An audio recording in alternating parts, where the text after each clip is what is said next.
I mean, again, he doesn't know who Gabriel is, right? Because he didn't come from an Abrahamic faith.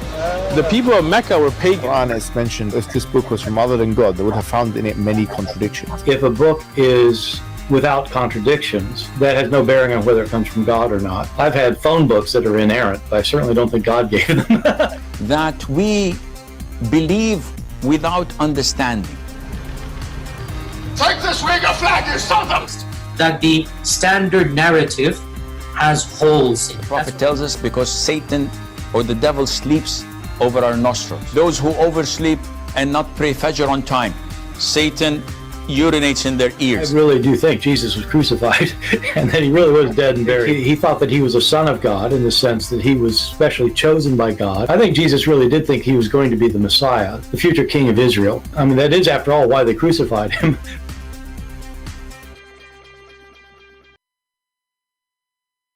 All right, hello everyone, and peace of Christ to all of you. Before we start, you know, I wasn't really going to go live, and I said, let us, you know, get this guy busted. But then I look in the chat, and you see how silly people are. Where are you, CP? We are waiting, CP. Where are you going? Are you coming, CP? I mean, people are very silly and very stupid. Sorry to say. Are you in the bus station waiting for me? Are you homeless? Are you in the street? You are sitting in your home. So we are the one who spent from our life, from our time to teach you.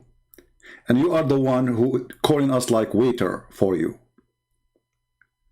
So if you are a person who is so busy, you cannot wait, just leave and don't come here again.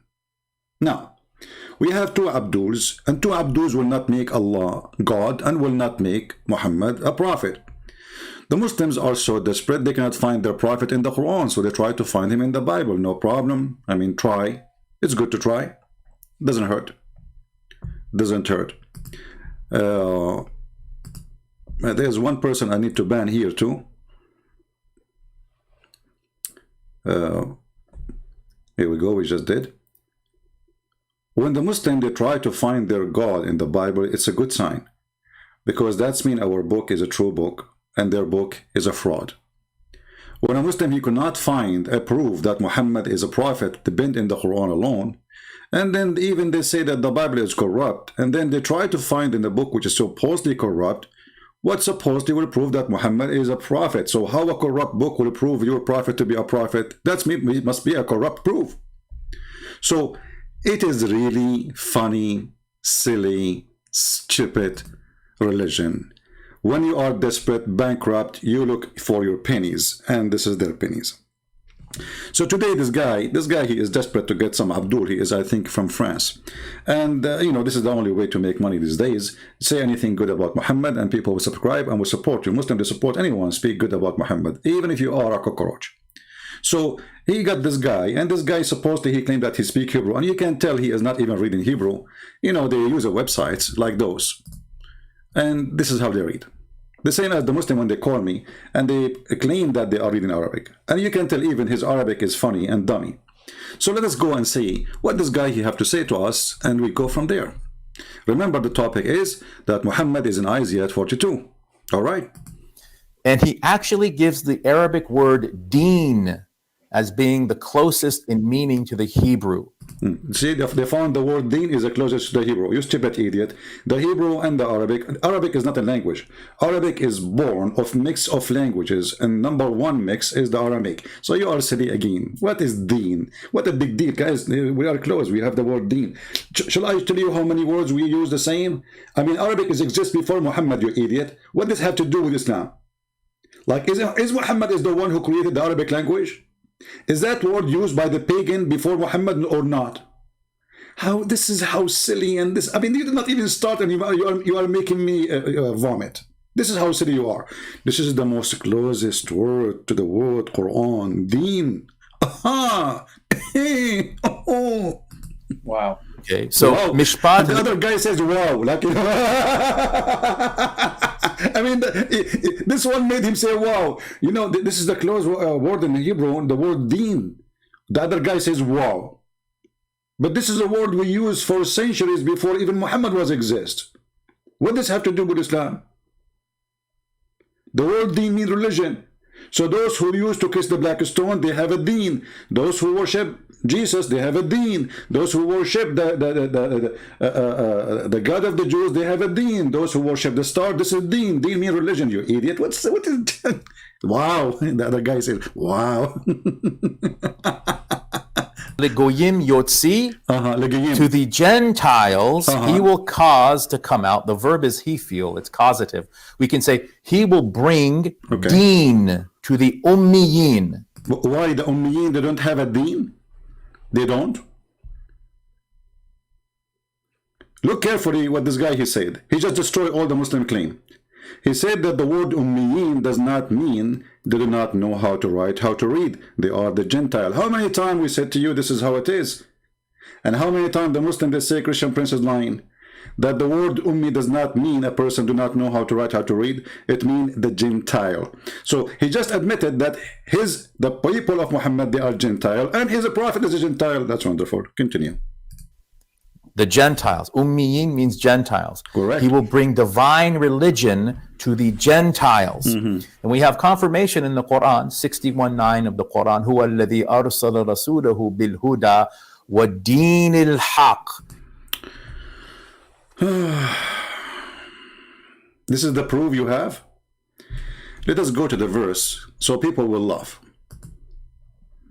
So he is the one who sent Rasulahu bil huda wa din al haq. And by the way, your Arabic is broken like a boy from Afghanistan.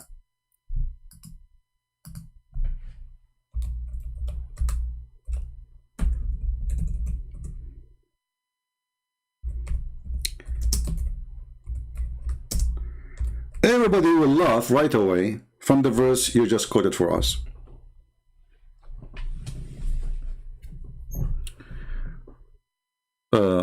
هو الذي أرسل رسوله بالدين. هو. It is he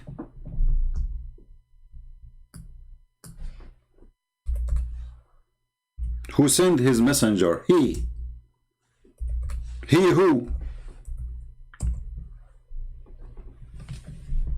And this exists everywhere in the Quran, by the way. Not only in chapter 61, verse number 9. Chapter 48, verse 28 says the same. Chapter 9, verse 33 says the same. And this is a proof to us that the Quran is written by a stupid idiot, because you do not need to repeat the same thing all over. But let us go with him. It is he chose this one, 61:9. It is he who sent. It is he who.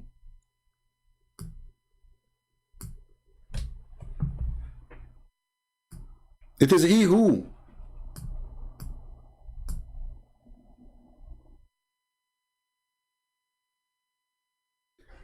Here always we see the stupidity of the author of the Quran. The Muslim they say that Allah, he speak about himself as the second person or third person.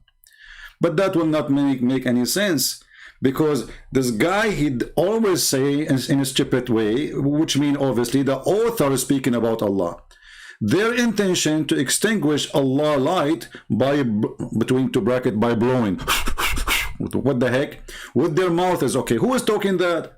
Who is saying that? Allah. How Allah, he says their purpose to extinguish the light of Allah when he is Allah. And then he continues saying, it is he. And the verse before it is the same.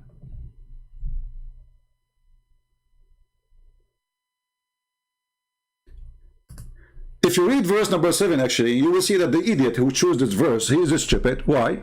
Because it says that Allah guide not those who do wrong. Is being pagan wrong? Yes. So how you can bring deen to those who they are wrong, if Allah is saying Allah guide not those who do wrong? Are we following, people?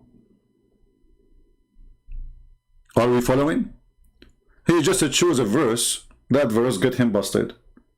Allah will not guide. He said that Muhammad will bring a religion to who? To the pagan. Okay, wonderful. The same chapter he chose, not me. He said 61, we went to 61. He said verse number 9, We just read verse 9 and read the verses before it, 2 verses before it. Verse number 7 saying, and Allah guide not those who do wrong. Is being a pagan wrong?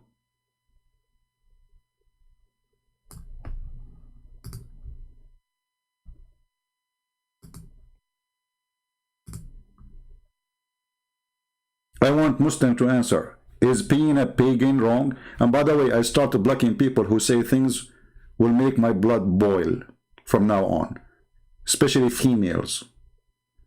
Anyone who says something silly in the chat, I will block you. I have no time for stupidity.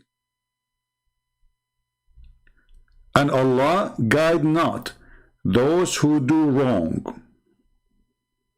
You might ask why I'm saying females, because there are some females here that are coming to fight with each other and, you know, make a drama. So those, we will block them. Anyone will go out of the topic, I will block you. Male or female. Enough is enough with dummies. Isn't it enough we have Muhammad, the biggest dummy in the earth? So Allah guide not those who do wrong. And here you ask yourself, what a stupid religion then, and what is the idea that Muhammad is a prophet if this God will not guide who do wrong? So Allah will guide what? The one who do right?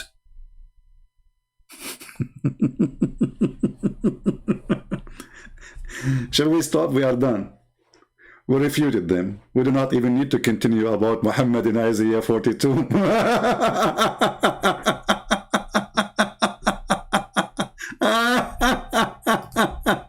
Oh boy, what a stupid idiot.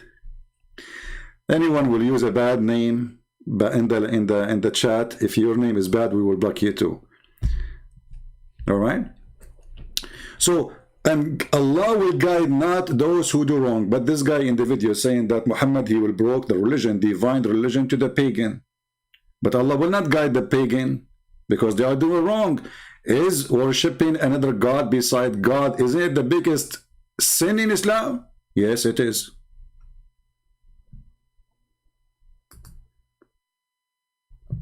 If we go to different verse, just to show you how silly those people.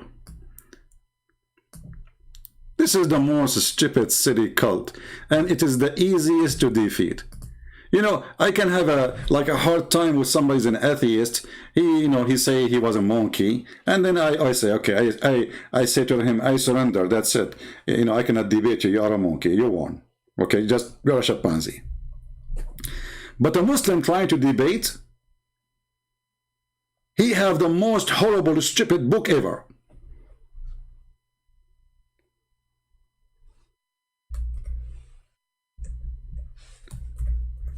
When Muhammad, he tried to bring the deen, which the guy he mentioned, to those who don't believe in Allah, Allah said to him, are you going to guide the one who Allah misguide and deceive?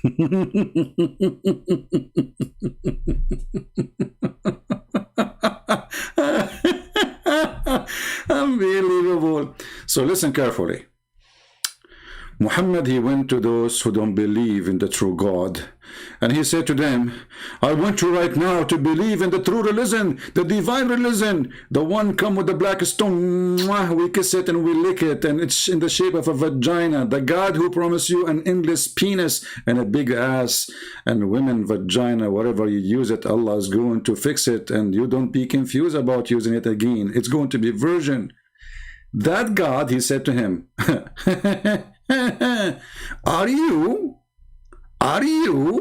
would ye guide those who Allah, and look at the first translation, Allah throw away, where it says throw away, it says adallallah, those who Allah deceived. Are you going to guide those who Allah he deceived? Those who Allah he deceived, nobody can bring them back to the faith, or they can make them fixed. If you change the translation here,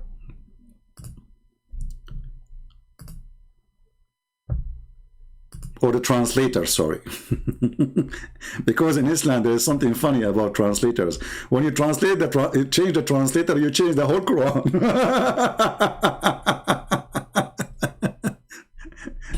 My friends, the one who come in the chat, as long as we are started already, don't say shalom, Christian Prince. It's too late.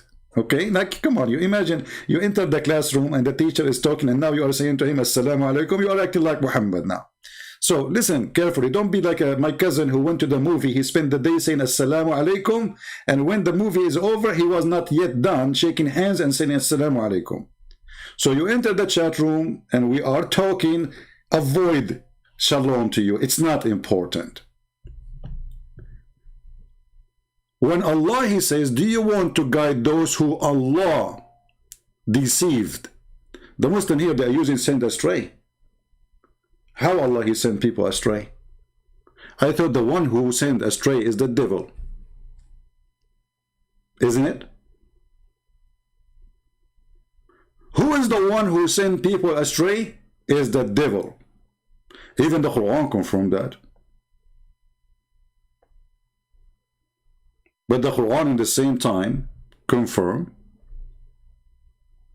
that the one who really sent astray is Allah. And not only that, Allah is saying to the funny Muhammad, and whoever Allah deceive, you will never find for him a way of guidance. So how does dummy, he says to us that Muhammad was a person who bring a religion to the pagan, when the pagan are gone astray by the act of Allah? We did not even start the video, my friend. It was just 2 seconds you mentioned something, and we spent 20 minutes laughing. So what will happen if we play all the video? We cannot do that. I will play a little bit of your video, so we will have enough comedy, and then we continue. He it is, God is the one who sent his messenger with guidance and the religion of truth, the mishpat. هو الذي بعث في الأميين رسولا. That's 62:9 of the Quran. He it is who sent his messenger, he it is who sent among the Gentiles a messenger. And of course, so, you know, when the Muslim, they confirm now suddenly that Muhammad was sent among the Gentile, and by the way, he did not continue reading the rest because it says one of them. And the reason he did not read the rest, because it's very embarrassment.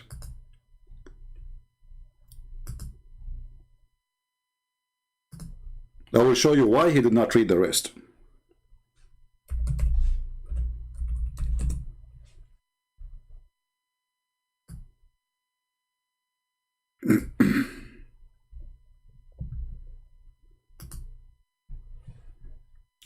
It says here, he it is who, which is funny again, Allah keeps saying he it is who. Obviously the author of the Quran is stupid. It is he who sent among the Gentile, as he said, a messenger among themselves. So he was a Gentile too. He was a Gentile too. Then we need to ask ourselves a question. Didn't we just show you that Allah guide not those who do wrong?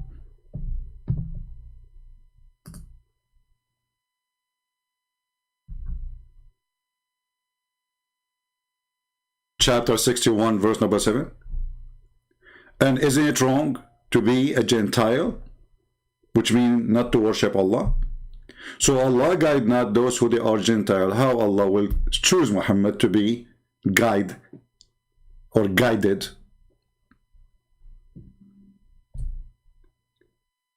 Here we see that Islam is a very stupid cult. Muhammad, he could not explain why people don't believe in him.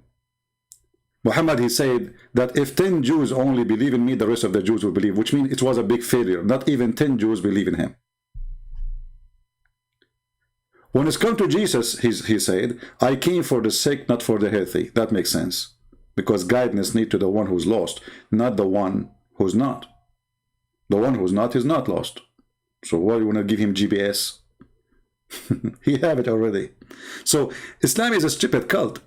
But because those people are so desperate, they help us to expose this desperate cult, who their prophet cannot be found in their book to be a prophet, but he can be found in our book, which is amazing how powerful our book is, to the point that those pagan people, who they are proud about their God supposedly, suddenly they are proud about the God of the Old Testament, not about the Quran. You have the famous verse 7:157. الذين يتبعون الرسول النبي الأمي. Exactly. Those who follow the messenger, the Gentile prophet, who is mentioned in the Torah and in the Gospel. So it says there, the one who mentioned in the Torah and the Gospel. The verse says the one who is mentioned in the Torah and the Gospel. Okay. Where it says that? This is the verse you quote for us.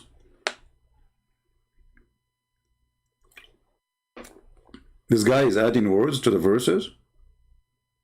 We just heard him saying, it is he who sent the Gentile messenger, which his name is mentioned in the Gospel. Where it says that, here we go, this is your translation.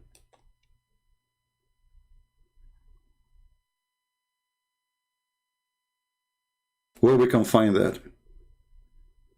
But you know, they knew that those Muslims, they worship anyone. He say anything good about Muhammad, so nobody is going to go and read. But that will not work for us. We are here to laugh. We are not here, by the way, to refute you, my friend. You are just silly, stupid idiot. A person, he's an ex-Muslim, he sent me this video. This is why I decided to come. This person, he just left Islam, I think maybe last week or 10 days ago. You remember, live on air? He's the one who sent me this, and he said to me, those videos are frustrating. I said, why? They are funny. Continue. That's verse 1. Okay. So all this time he spent, this is an hour, this is 55 minutes. This is why I have to jump the video. This guy, he talked too much, he said nothing. This is after 55 minutes, this is verse 1. Thank you. So the title is Muhammad in Isaiah.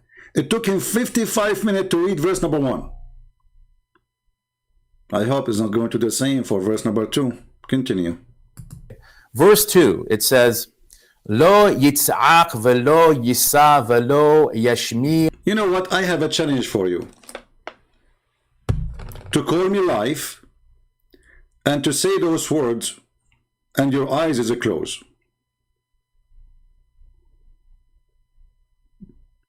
Or you know what? I will show you in the screen a verse of my choice and you read it. Stop using the Jewish website, which is pronouncing words in Hebrew, because obviously you do not know Hebrew, you do not know Arabic. I mean, this guy, he speaks a little bit of Arabic, but his Arabic is broken the same as my flip-flap shoes. And I could not find one in Walmart. The market is empty, thanks to, you know, Joe Biden.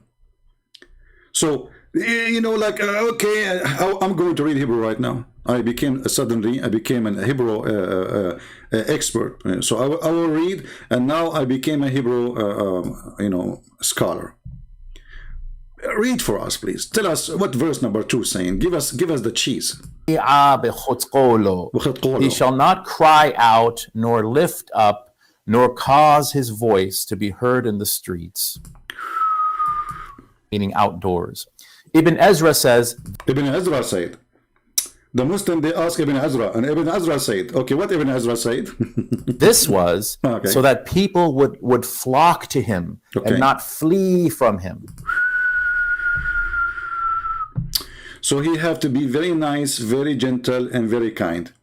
And look at this face. Look. Let me zoom in. Let me zoom in. Are you sure you did not work in the theater before? He have, I think, 3-4 screens, and he is reading from there. You know, this guy, he keep looking left and right, he's reading. Look at this, how cute. So Muhammad, nobody flee from him. Okay, let us go to the hadith. Shall we go to the Quran or the hadith? Is it Muhammad, he says, I was victorious by terror from a distance of 1 month journey?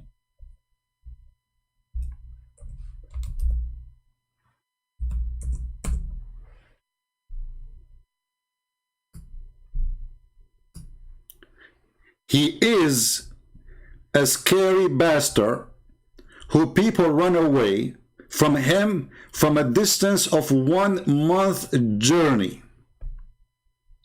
And he just said, the Bible says, he is a person who his voice don't go high. He's very nice and very gentle, so people will not flee away from him. So you stupid idiot son of Muta. Excuse me for the language. As I thought muta is a good word, right? Muslims, they say it's a marriage. So as long as it's a marriage, you are a son of marriage based on this. Listen carefully. Isn't it your stupid Quran saying that the Jews, they flee from Muhammad? And even your stupid God, he did not understand why the Jews, they destroy the head of the door or the side of the door of their houses?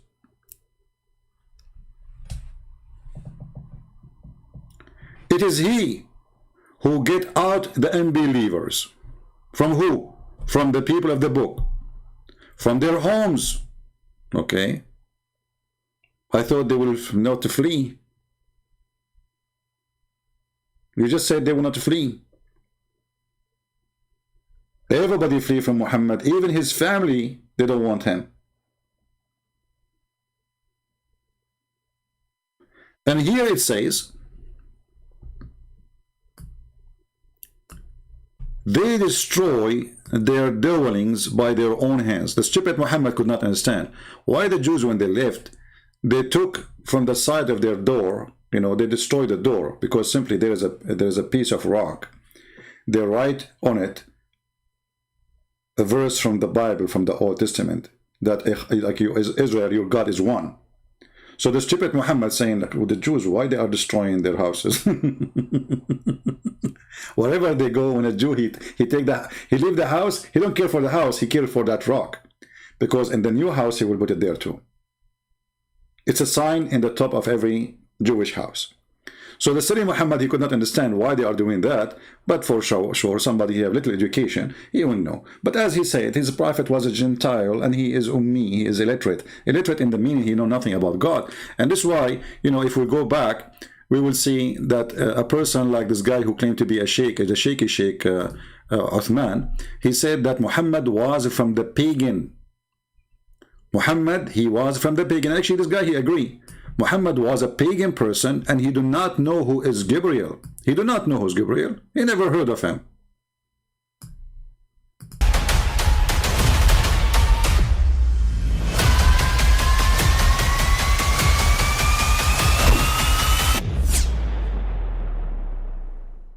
But I mean, again, he doesn't know who Gabriel is, right? Because he didn't come from an Abrahamic faith. The people of Mecca were pagan. Quran is mentioned. The people of Mecca, they were pagan. The people of Mecca, they were pagan.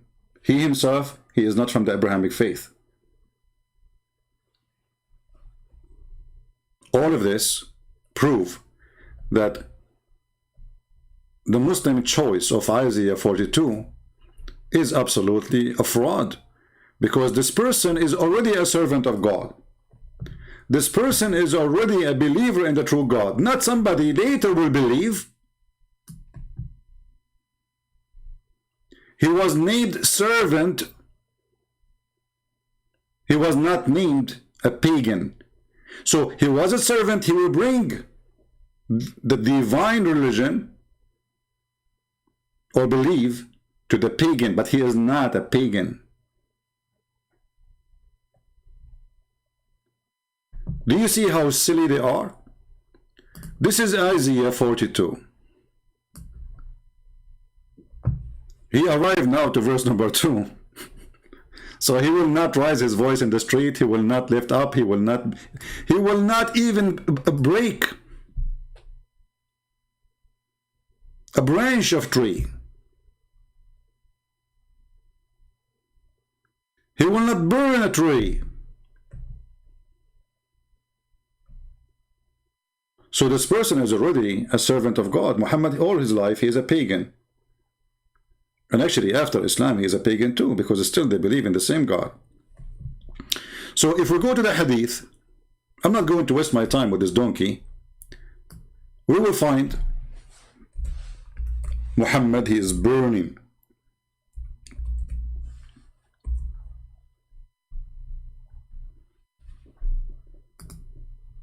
This person is not only sick, he killed his enemy, he even burned trees. Do you see it? He even burned trees.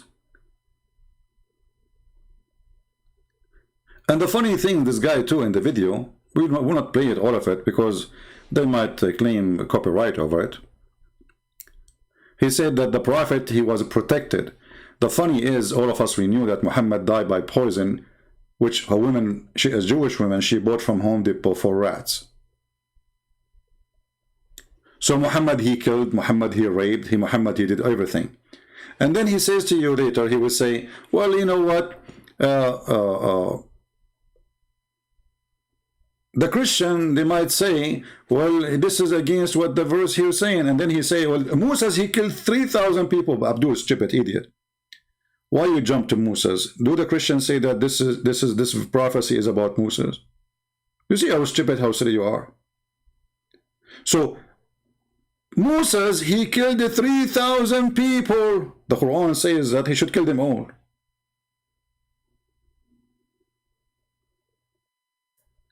And who said that this verse or this chapter is about Moses? Why you are mixing things up? So they cannot make it fit with Muhammad. They jump to talk about Moses.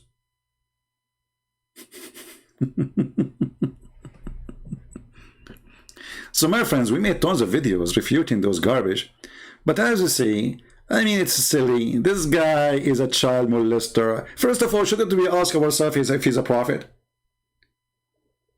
Let us say, and why, by the way, this is an important question when Muslims, they say to you this about Muhammad in the Bible. Tell them why Muhammad did not say, open Isaiah 42 and you will see speaking about me. Is this a good question? How come the stupid Muhammad, are you Muslims saying to us Muhammad is so idiot, so stupid, so donkey, to the point he do not know that Isaiah speak about him that you Muslim knows? Why Muhammad, when he sat with the Jews and he lived between the Jews, he never said to them, open Isaiah 42. Let us read it together. It's about me. Are we following?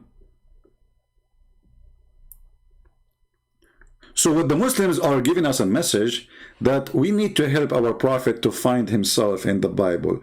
Our prophet is a certified donkey and he cannot understand. He do not know. We know. The prophet do not know. The prophet is an idiot. He do not know that the Bible is speaking about him. And hold on. You know, they will say to you, no, the Quran says they will find in the book. Shouldn't you say which verse in the book? I mean, what kind of argument to say you will find about me in your book? Shouldn't say where in the book?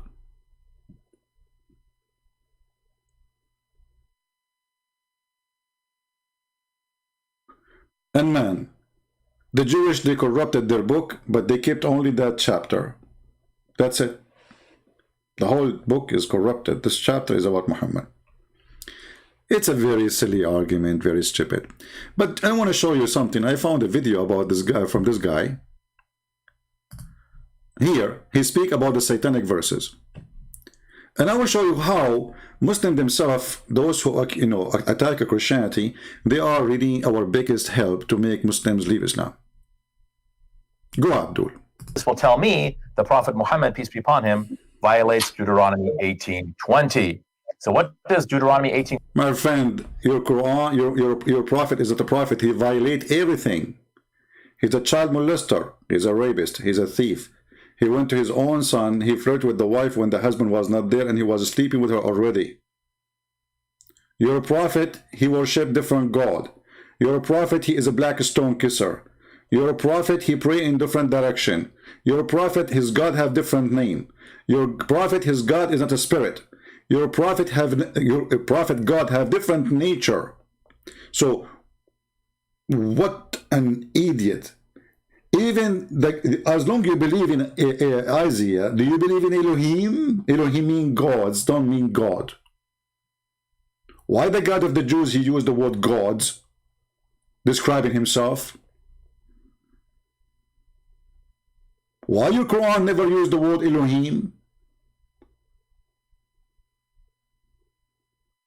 Never heard of it?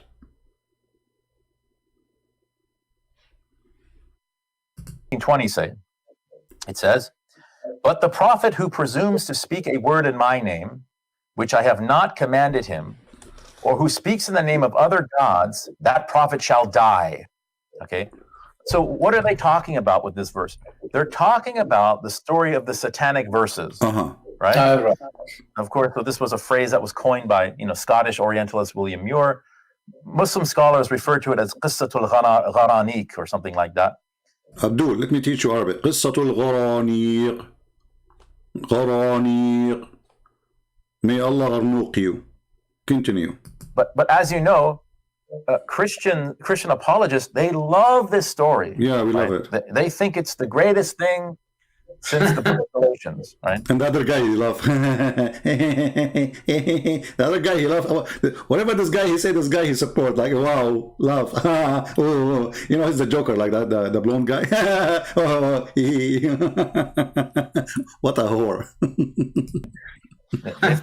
They think it's the greatest thing since sliced bread at Holy Communion. So as You're making fun of the Holy Communion, you idiot. Isn't it your God who sent 7 sandwiches to Jesus in the Quran? And you have a chapter in the Quran about it. It's called the chapter of the table Al-Ma'idah. Allah himself, he gave a bread to Jesus and his followers. The biggest communion ever. 7 whales, each one of them in a big loaf of a bread.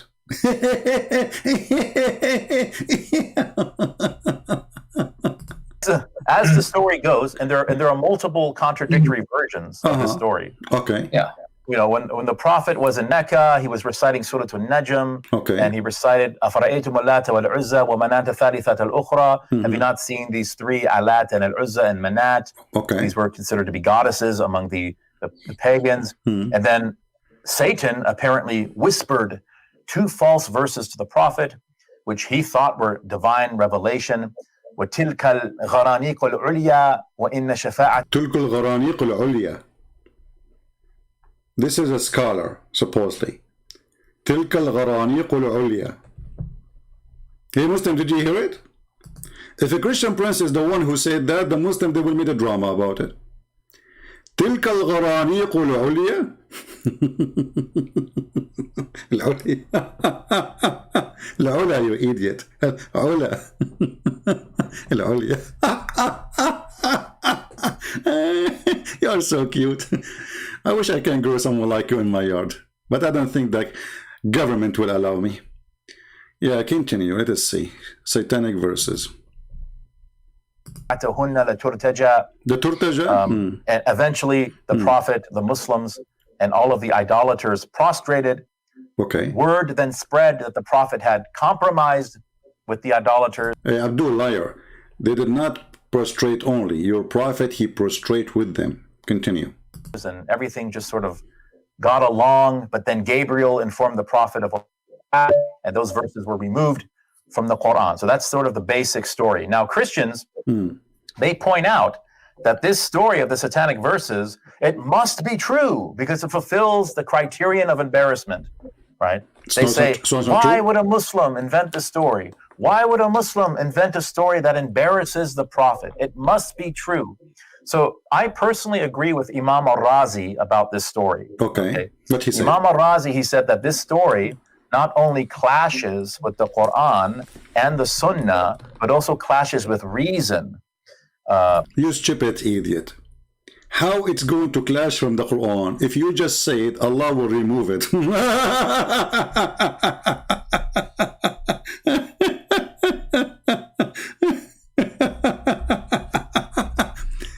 If it's not true. By the way, the Razi is the one who support your prophet about the sperm is coming from one of your prophet. He says that chapter 86, verse number 6 and 7, it says the sperm come from the backbone of the man and the ribs of the women. Razi, he support your prophet and he claimed that the sperm of the man is coming from his brain. And the reason, because the cells of the brain look like a baby. You chose a Razi, you idiot. I mean, from all the donkeys in the world, you could not find somebody except a Razi. But look what happened.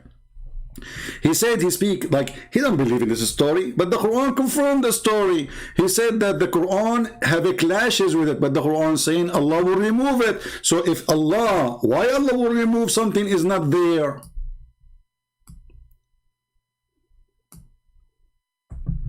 This is not the verse. Hold on. Why Allah will remove? Sorry, I clicked at the wrong one.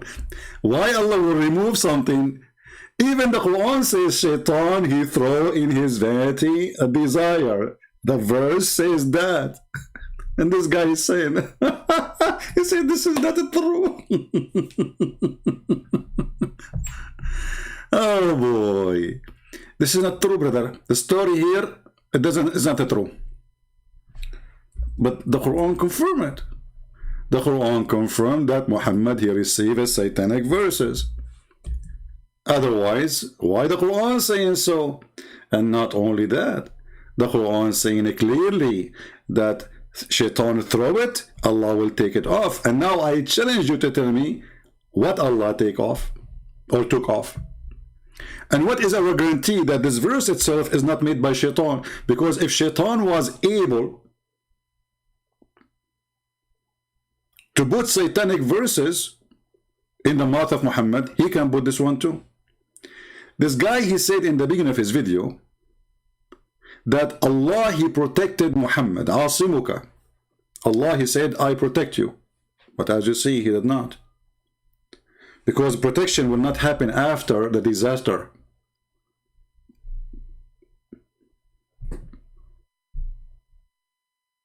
Did Allah protect him from Shaitan? Did Allah protect Muhammad from the poison? Where the women, she poisoned Muhammad by Home Depot poison for rats? So when he said Allah protected Muhammad and he promised him, that additional proof that this is a fraud. This is a fraud.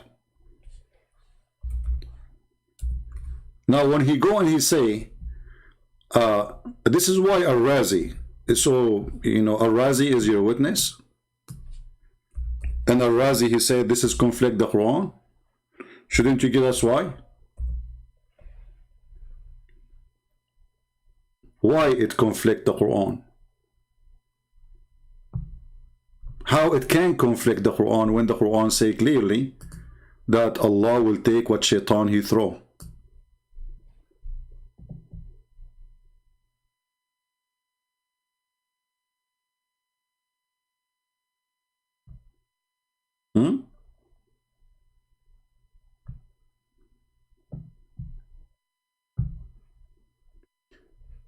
Very embarrassing, very silly, and very deceiving.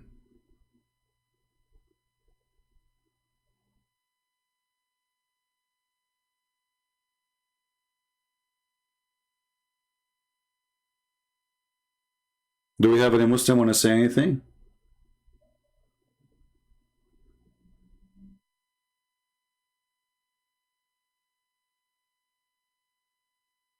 Anyone?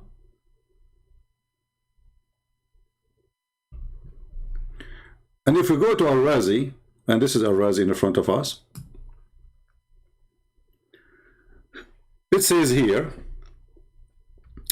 that when the Prophet was reciting the chapter of An-Najm, وَالنَّجْمُ إِذَا هَوَى, and here we need to ask ourselves, what kind of God he swear by? God, he swear by a star. And since when the stars fell down where? In the earth. So the silly Muhammad, because he is extremely silly, claiming that God is speaking, he made a stupid mistake again as usual. Because simply stars don't fall down on the earth. This is a meteor.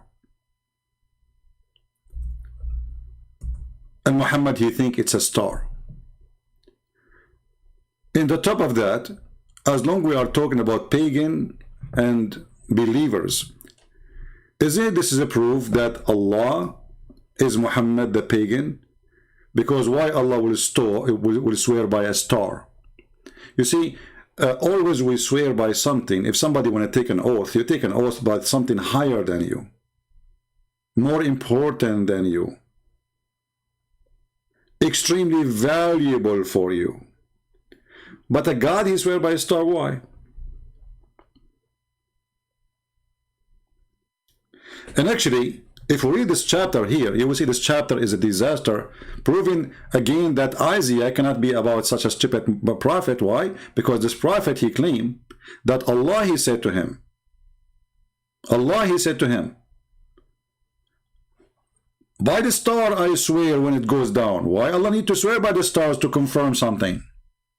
And then he says, your companion neither astray nor being misled. Who is this companion?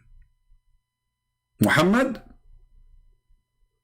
But this verse is coming to Muhammad. Why Allah saying your companion if he's talking to Muhammad? Nor does he say aught but his own desire. So Muhammad don't speak anything except from his desire. But we just heard him saying that Muhammad, he received satanic verses. The same chapter, you know, you see the Muslims, by the way, when we see this chapter here, doesn't mean that this chapter, all of it came together, you know. But the Muslim, they claim things, which is very funny. If you go to, there's a website show you something called Quran according to Revelation. So you will see that the Muslim, they say to you, this verse came here, this verse came there, and then the Muslim, they add it to, they put it wherever they want. This is why the Quran is mixed up. But if you continue here with me reading, when it says that this is nothing but inspiration, but Muhammad never received inspiration. Muhammad, he received delivery. Inspiration, if God inspire me in my head, not if somebody come to my door and squeeze me 3 times, that is not inspiration, that is Amazon delivery. So even the words Muhammad he is using, proving that he is an idiot, he is not even good in Arabic, his sentence is broken and the meaning is so stupid. Obviously Muhammad do not know what inspiration mean, at least in the value or the standard of belief. Because if you believe that inspiration, that it is somebody delivering to you literally to your house by coming to you as a man, and that is inspiration, that is stupid. That will be called, maybe I can say this is revelation. God he revealed to Muhammad something through his angel. I will let it go. But this is not inspiration.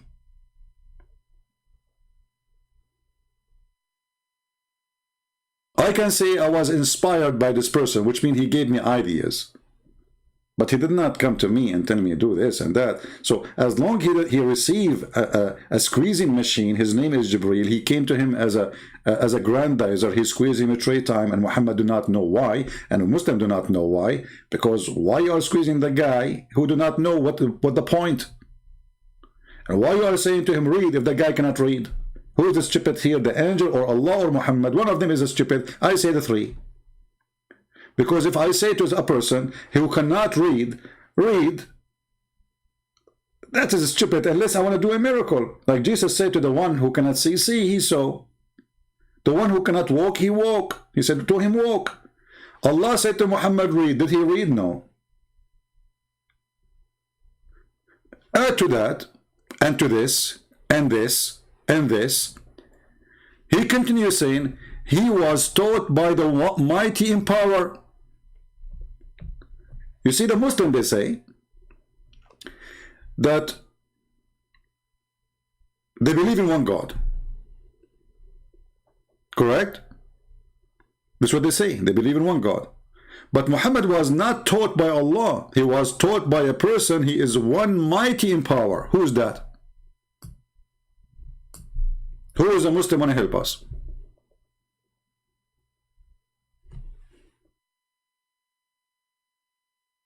Any Muslim? He was taught by who? By one mighty in power.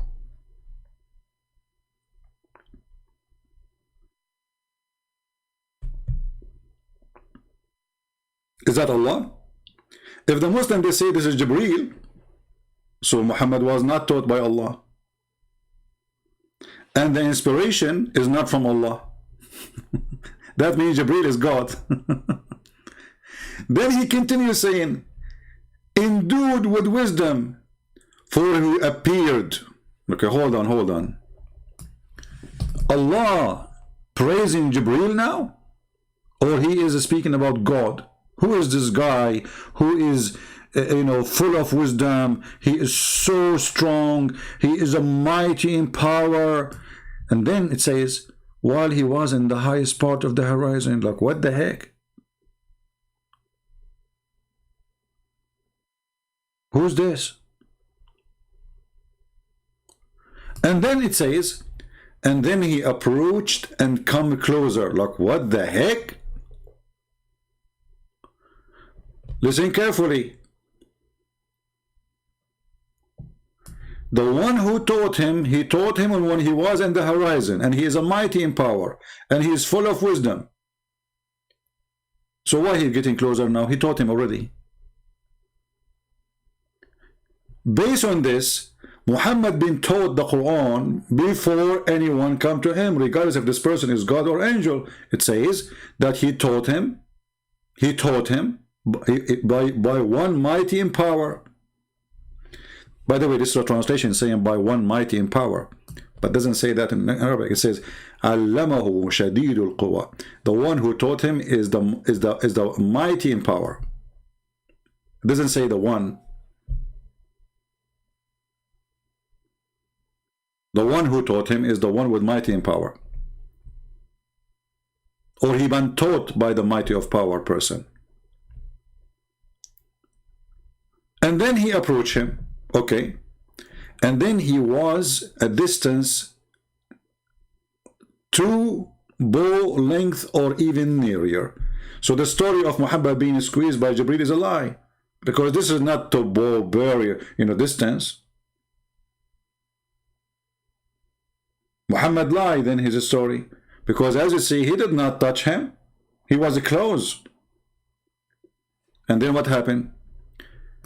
And look at the disaster. You see, the Muslim, they said, between 2 brackets, so Allah. It doesn't say that in Arabic. So he did convey the inspiration. And why they have to add the word Allah here? Because it says here, to his servant. That will make Jibreel Allah. Because Muhammad servant of who? By the way, the word servant here is not accurate. Abdahu is not just a servant. Abdahu is his slave. So he convey the inspiration to his slave. If this is Jibreel, that means Muhammad is a slave of Jibreel.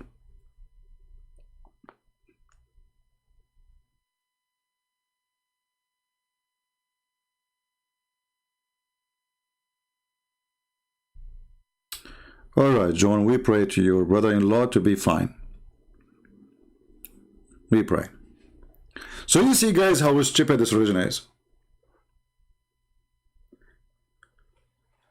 Did Allah come down to Muhammad? The Muslim, they will say no.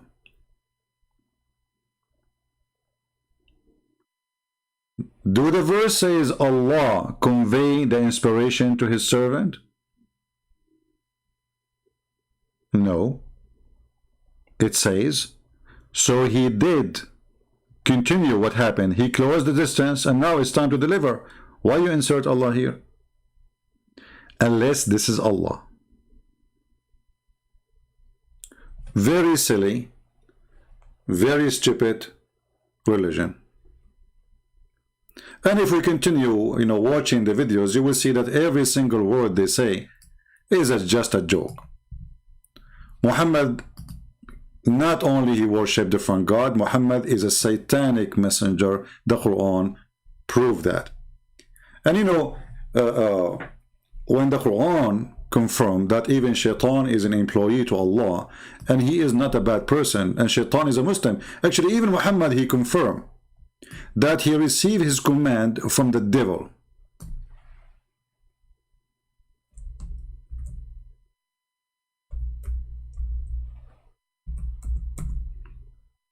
Even Muhammad, he confirmed that he is a person who received the command not from God but from the devil. Read carefully, and this is Sahih Muslim.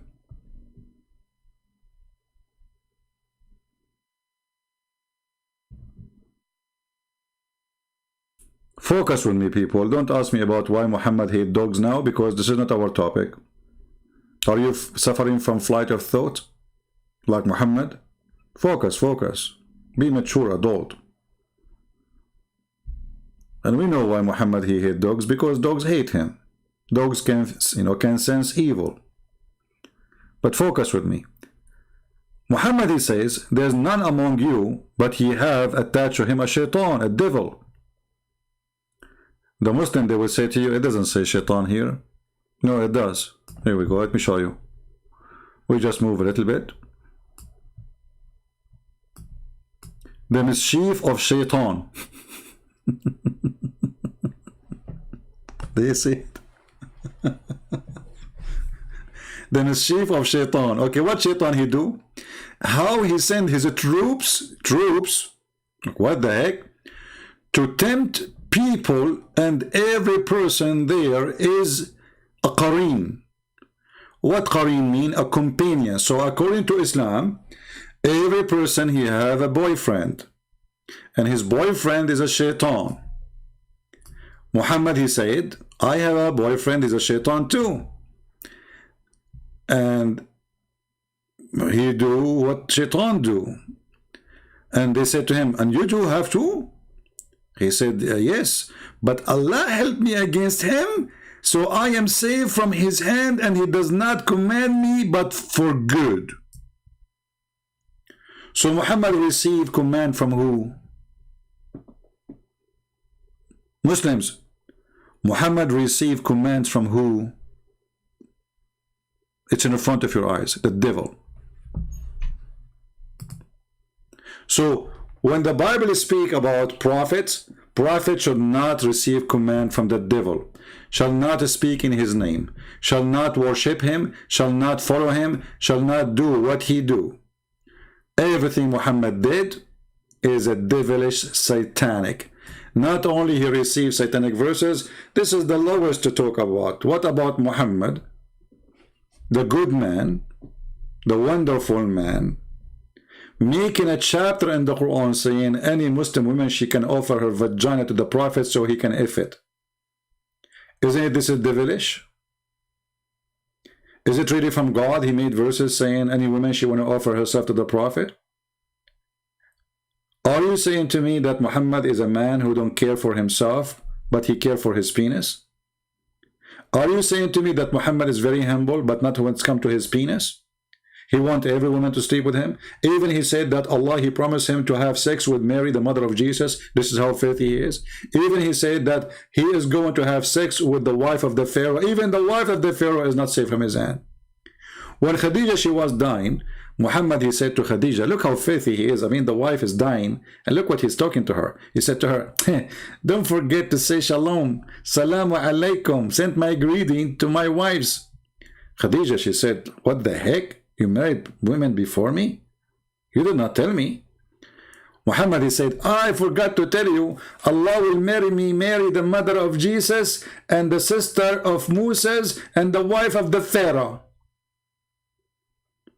And for sure, he said the sister of Moses, which is Mary, the mother of Jesus, because the idiot, he think that Mary, the mother of Jesus, is the sister of Aaron.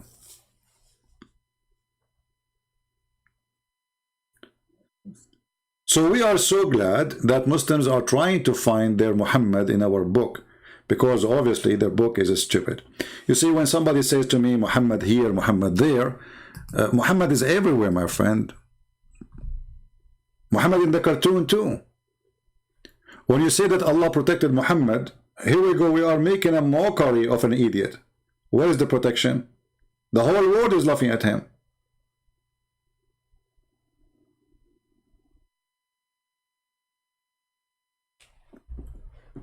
When we go in the Quran and we find that the prophet of God, he said the most stupid, silly things, and he claimed that this is from God, then we right away will find out that he cannot be from God. I mean, what kind of a prophet he claimed that Zulqarnain, Alexander the Great, is a prophet of Allah? Who found the where the sun set. He found even the setting place of the sun.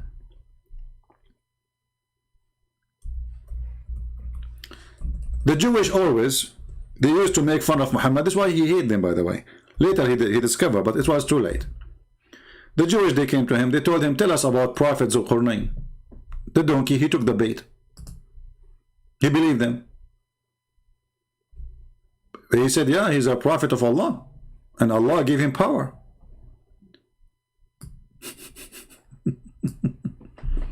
This is the prophet you are talking about. He did not know that Zulqarnain, Alexander the Great, have nothing to do with the true God. He's a pagan. He did not know that this guy is a bisexual. He used even to sleep with boys. He did not know that this guy, he himself, he's a gay, which means even men do him. Suddenly, this guy became a messenger of Allah. This is the prophet of God who brought Zulqarnain to be a person sent by God, a person who'd get boom boom, who men sleep with him. Open my Skype, Abdullah. Are you sure? Okay, Abdullah, I will open Skype just for you. You sound interesting. All right, I'm opening my Skype.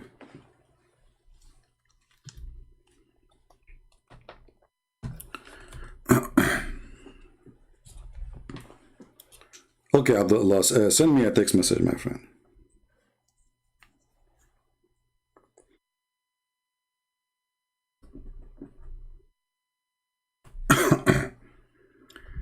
Hey, Abdullah, send me a text message. Already my Skype is open.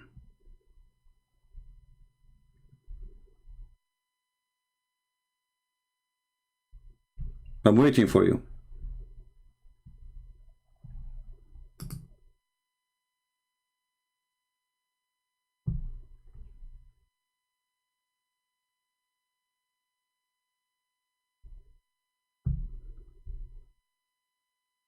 Are you there? Oh, this is you? Okay, love my Allah. This is you, Abdullah? Okay.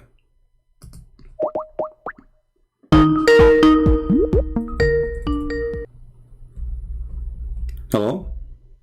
Hello? Yes, my friend, you are live on air. What do you want to say to us? It's too late and you're streaming still? What this is? So you are calling me to say to me it's too late? No, I want to tell you that you are so obsessed with my prophet. Why? My friend, I am obsessed with the truth. I want to save the Muslims.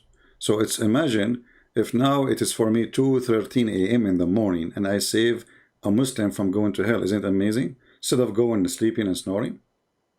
So let me save you. What do you think about what we are saying? I know that's amazing if you are really truthful, that you are here to save Muslims. Yeah, But why I'm here? Why I'm here? Are you paying me to say to talk to you? Did you pay like any? no, not what I'm saying. Huh? So why? So what I'm getting from talking to you now? What is the benefit for me? If that's what you're doing, then it's good for you. Okay, but let me ask you. As long as we mention this, shall I charge people to talk to me like now you are calling me, or I should not? I should talk to everybody if I'm a good person. Yes, you should talk to everyone.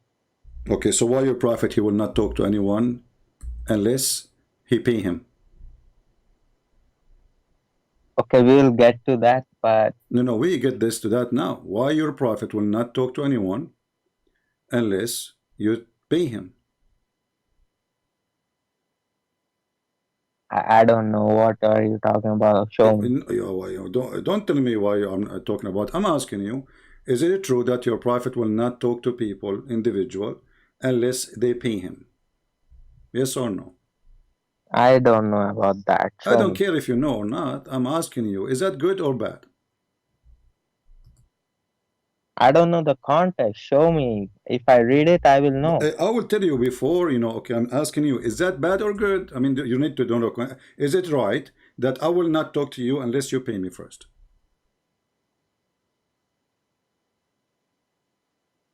look, I cannot say right or wrong Why not? because there has to be, if my prophet asks for money to talk, Yeah. then there has to be a reason for it, because Okay. So what is the reason that I want to talk to you? You will not talk to me and you are a prophet unless I pay you first. I think you are lying because Allah said this prophet does not ask you for any money. Okay. So I'm asking you why you're a prophet then. He will not talk to you or to me or to anyone unless you pay him first. I don't believe because Allah says my prophet never asks money. Okay. I'm asking you again. You don't believe, but are you saying to me that will be a contradiction? I have to see what it's about, I have No problem. I'm asking you again. Are you saying that there's no, you just said no way the prophet will do so. That's mean this is bad. No, it does not mean it's bad. But you just said no, there was no way the prophet will do that. No, I said Allah said he Well, doesn't. you said I think you are lying. Why you said to me I'm lying if it's normal to do that? What make you think that this is a lie unless it is an embarrassing? No, why I'm saying is because read for me chapter 58 verse number 12 and don't waste my time. What did you say? Which chapter? 58 verse 12. Okay.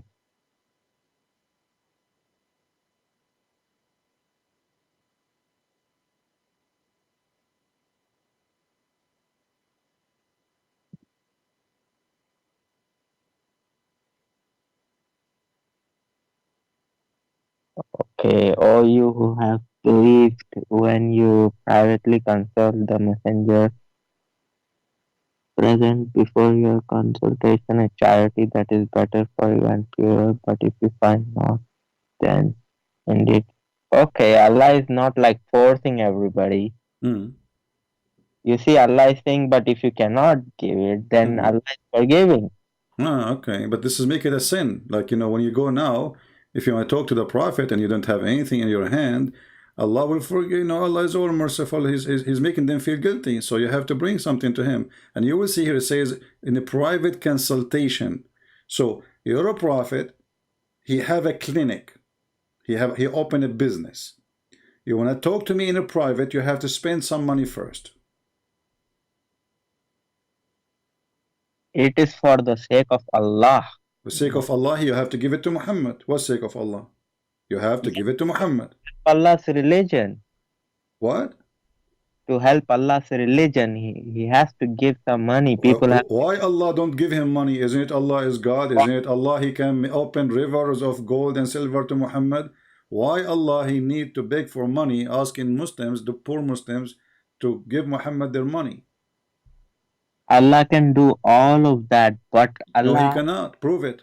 Here we go. You just said that Muhammad need the money. Let me ask you. Did Allah ask the Muslims for a loan?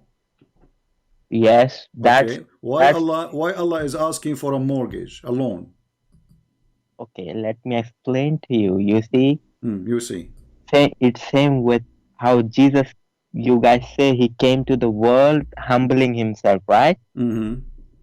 My Allah is humbling himself. Humbling himself by borrowing money from the Jews? Your prophet, did your prophet borrow money from the Jews according to you Muslims? I mean, I don't know. What do you mean you don't know? It looked like you know nothing. Did he? Well, this is what you Muslims say, that the prophet, he borrowed money from the Jews. Okay, so what are you trying to prove from that? Well, I'm trying to say that your prophet is taking money from everybody and Allah is not providing him. And Muhammad is making verses from the Quran just to collect money, to the point Allah is saying who give Allah a beautiful loan, so Allah will double it for him.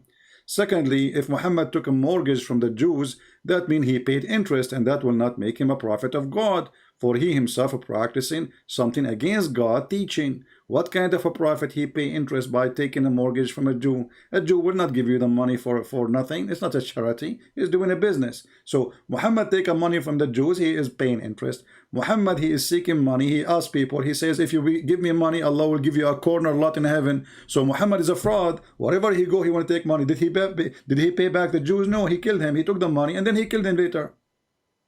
So you're a prophet. This according to you that he borrowed money. I don't believe in this garbage.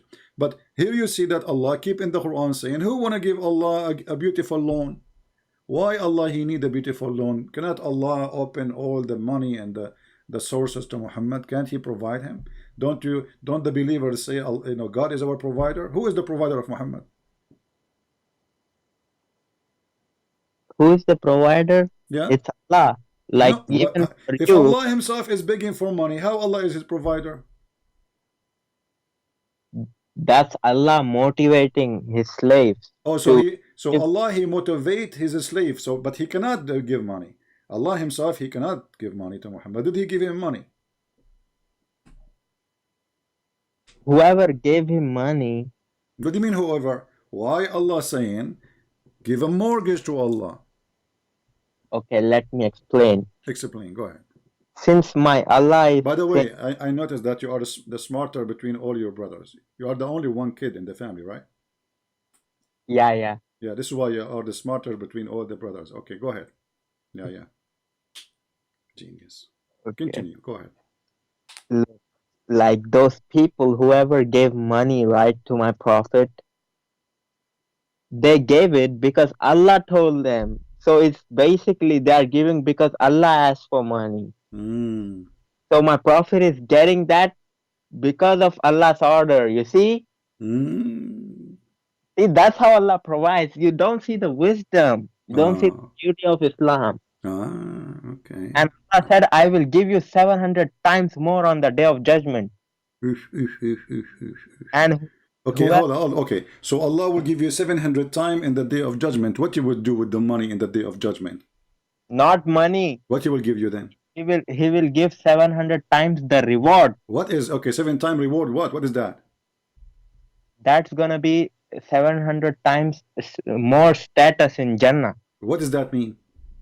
You see, there are different levels in Jannah. What does that mean?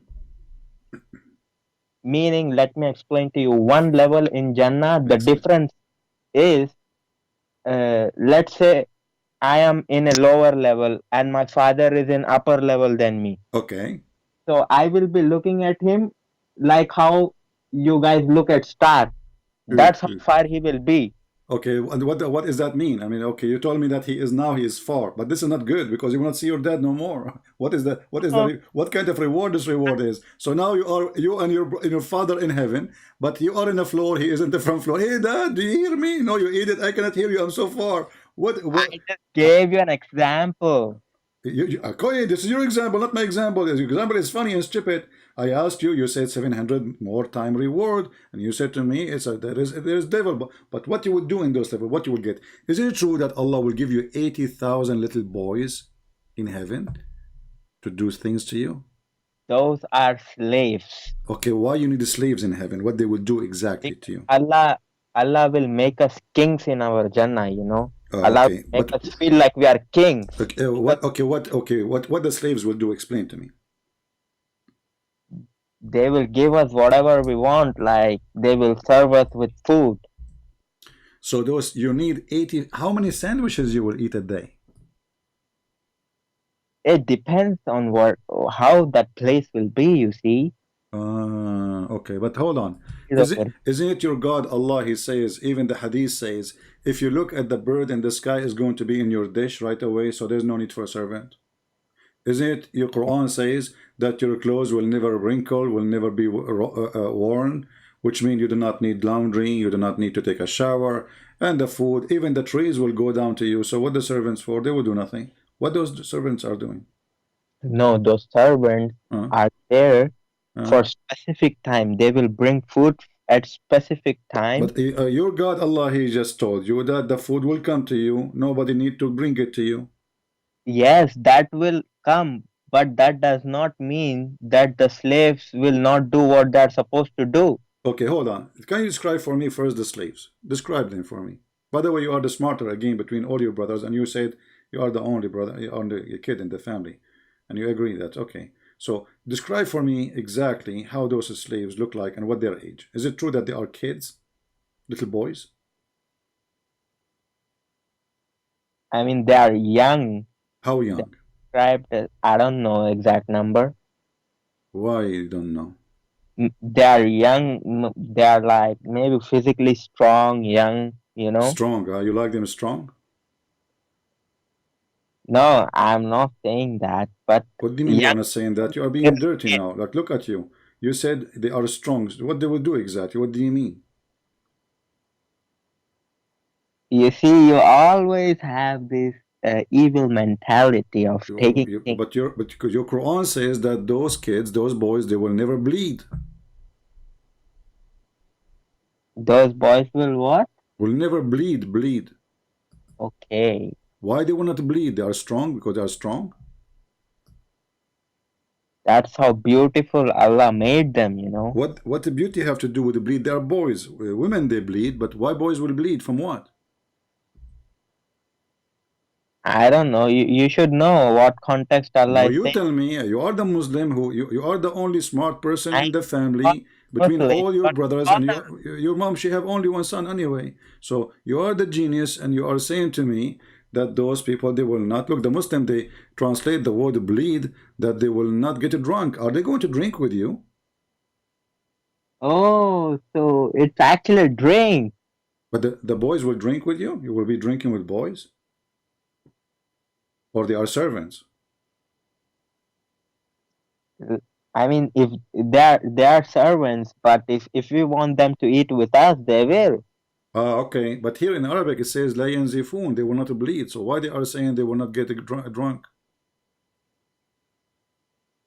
Okay, so every single translation says drink and not bleed.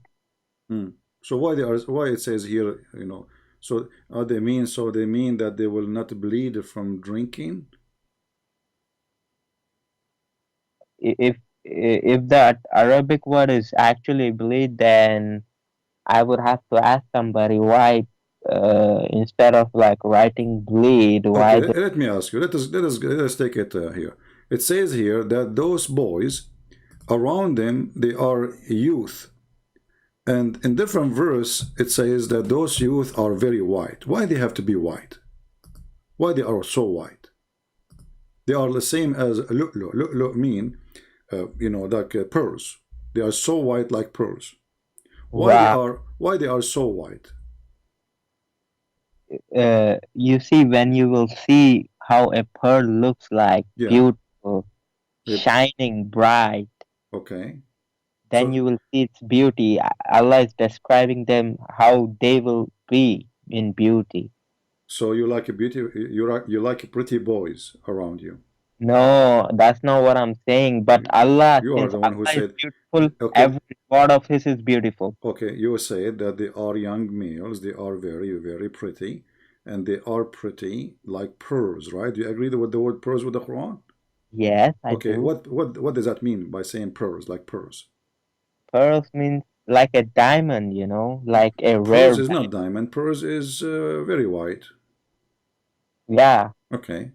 So why they are extremely white? I mean, what that pleasure will give you? What is special about it?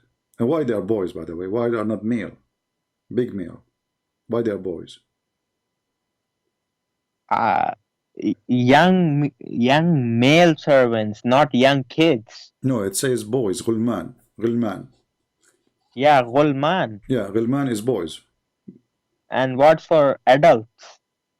Rajul. Rajul? This is why when Mary, she gave birth to Jesus, according to the Quran, it says he is a ghulam. You know, ghulam. So this ghulam is a very young, he is a child. So why a child he will serve somebody? How a child can serve anyone anyway? It's not like if you go in the Quran, you will see the word ghulam appear in many places in the Quran. And then this is Mary, you know. Even the story of Abraham, the story of Mary, the story of Zechariah, etc., etc., it says that this is a ghulam. How I'm going to have a little child, and I am old, like Abraham's wife, she said. And Abraham, he said.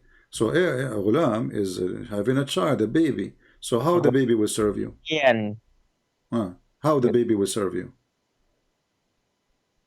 look, those are the things of afterlife, right? So Yeah. don't know the reality. And okay, obviously you have no idea what you are talking about. So guys, after 1 hour, he come to the conclusion this is afterlife. For sure, afterlife. We are talking supposedly about heaven. What's wrong with you? Listen, Abdul, focus with me. So they are little boys, and they are the one who need somebody to serve them. So how little boys can serve you when they are the one who need a servant? That's why I don't believe that they are little kids. How old they are? What do you mean they are not little? How old they are? They are at least adults. So why they are saying that they are very little young? It says ghulam. Young meanings like not old, young. I am 21 years old. Those boys, Allah, He created them just to serve you, right? Yeah. Okay. No, I mean, is that fair? Is that fair that to have a slavery in heaven? Do you support slavery in heaven? Is that justice that you are just sitting in your ass and there is 80,000 little boys serving you? Is that justice? Does that make God happy? What is justice? What those boys did? Justice is that God created a creation. Yeah, so you create them to abuse them? No. So isn't it abuse? Do you like to be a servant too? Do you like to be a servant, one of mine? I will go to heaven now, and Allah will make you a servant. Is that something you like? Be honest. In the Akhirah, these people will serve people of paradise. So these servants will actually feel proud. Oh my God, these are the people of paradise that we are Okay, why so? Okay, guys, the servant will be proud. They are serving Abdul for eternity. They are proud. I mean, look at the logic. Look at the stupidity. What did you eat today? Do you like to be proud to serve me? I will give you a job. I'm going to convert to Islam, and I will ask Allah to make you my servant. Do you like that? Not in this world. Why not? Okay, do you like to be my servant in heaven? If I didn't exist as a human and Allah created me, so those boys are not a human? Who said they are human? So why you call them boys? Maybe Allah is just giving you an idea that they will be young boys, like young boys, So when he say boys, they are not boys? They are what? Young plastic? Are they boys or they are not? But they are not going to be like us, free will people, They are going to be like angels.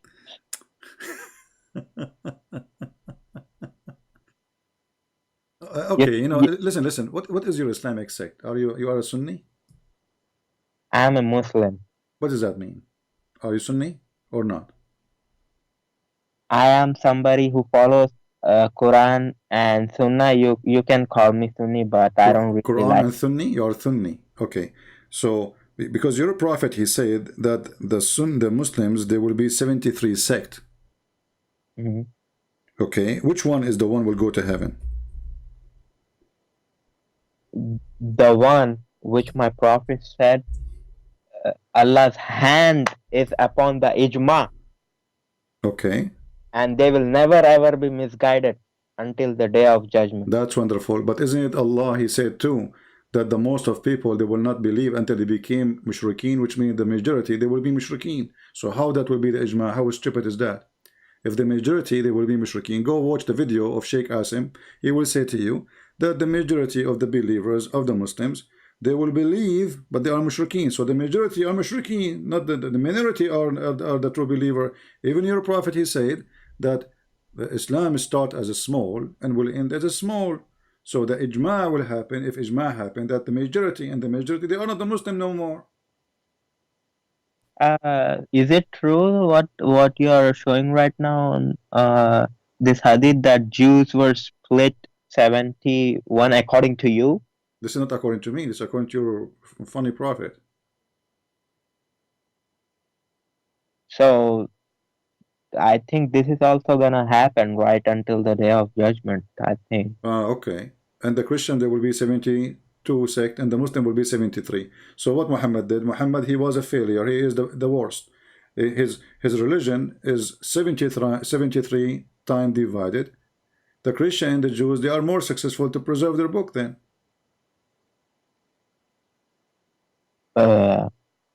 You see, I see, yeah. even though they are divided, Hmm. but my Prophet ﷺ was shown Shown what? was shown all the prophets, and when he saw all the prophets, behind them were very few people, but when he was shown his ummah, he saw all of the heaven filled up. That's how many people followed him and went into Jannah. Oh my God. Oh my Allah. But look what happened now.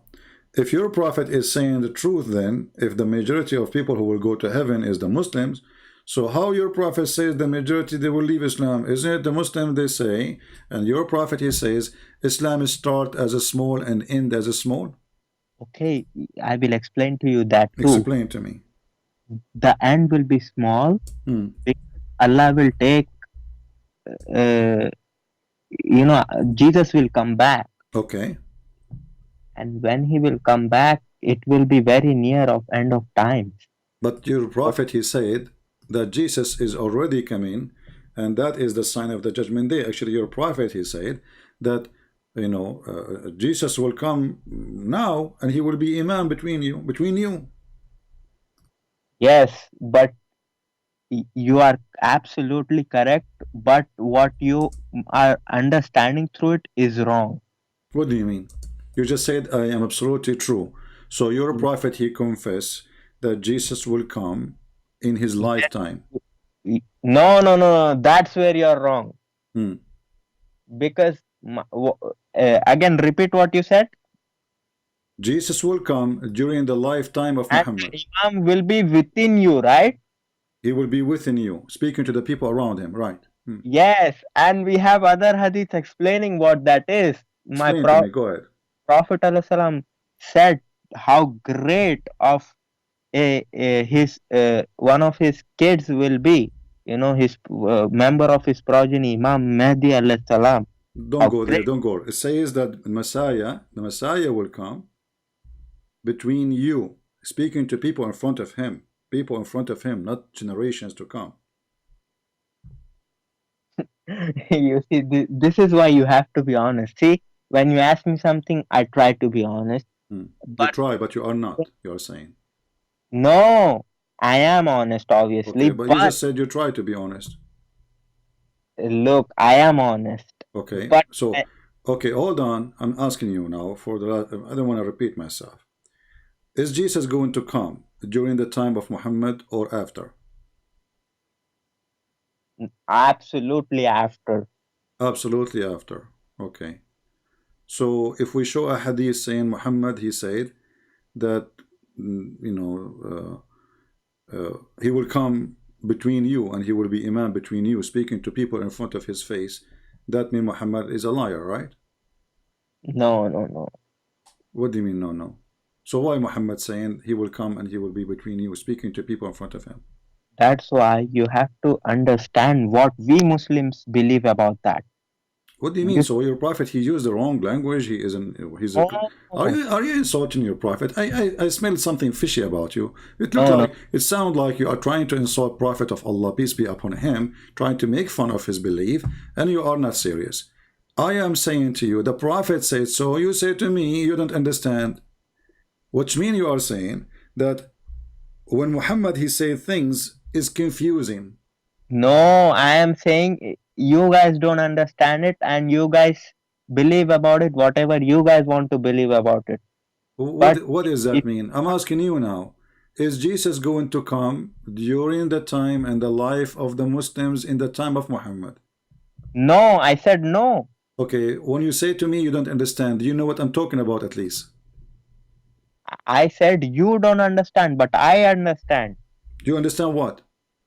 I understand that hadith that you showed me, where my prophet said, "What glory will be of this ummah when Jesus, son of Mary, will descend down, and Okay, the Imam will be amongst you." And amongst you. Okay, what do you know the hadith? Do you know the hadith number? I don't know the hadith number, but I have read it. Okay, so but it says amongst you, right? Yes. Okay, what he would do amongst you? Who? The Messiah, what he would do? When he will descend Yeah. on two angels, subhanallah, when he will come down, What he will do? when my Jesus Uh-huh.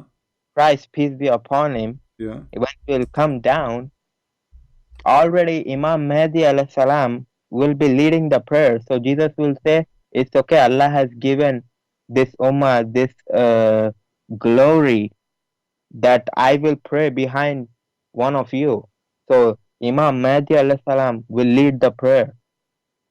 And Your prophet, he said that? yes, there is a hadith, right? You don't know? Okay, no, we wanna take one by one. So can you give me the hadith about when Jesus will come? During the end of time. Obviously, we don't have exact date. No, I'm asking you. The hadith. The hadith is speaking about the end of the time. Let us see if the hadith says the end of the time or not. Can you give me the hadith?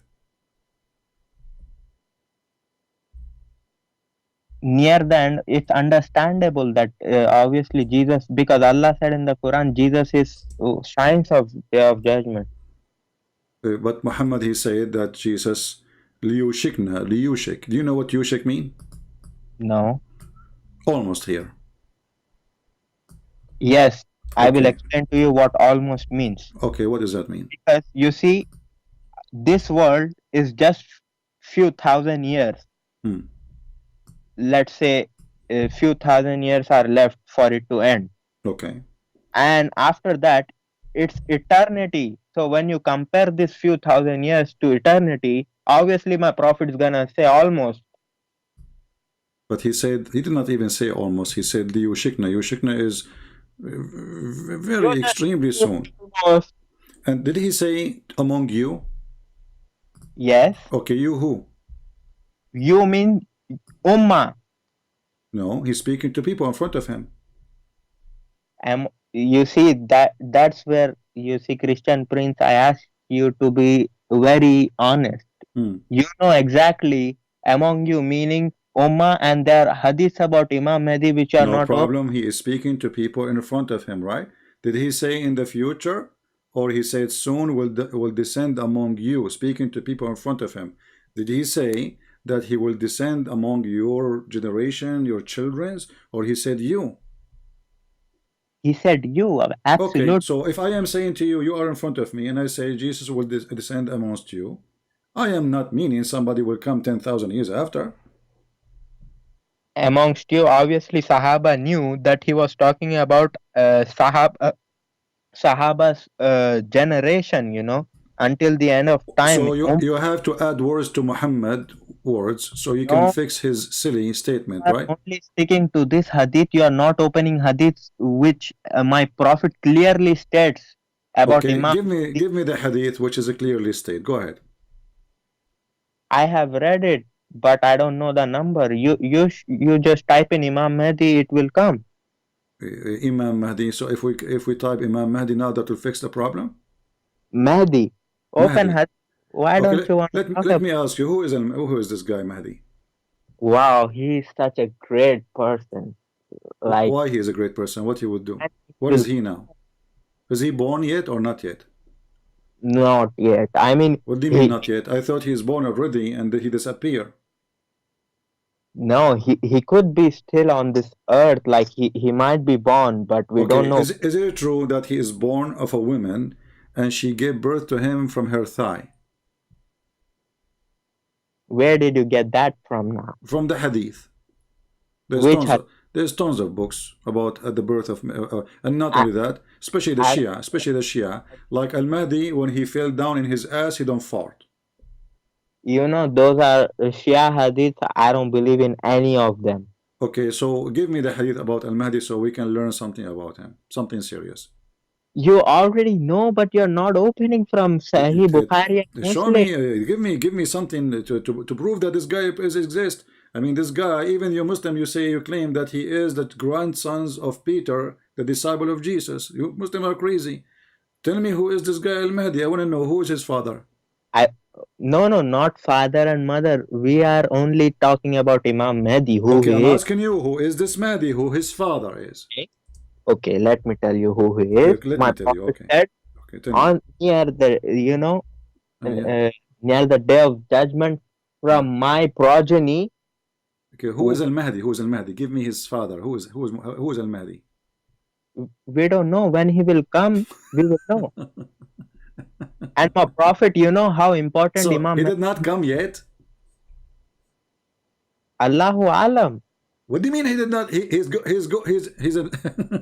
guys. Allahu Akbar.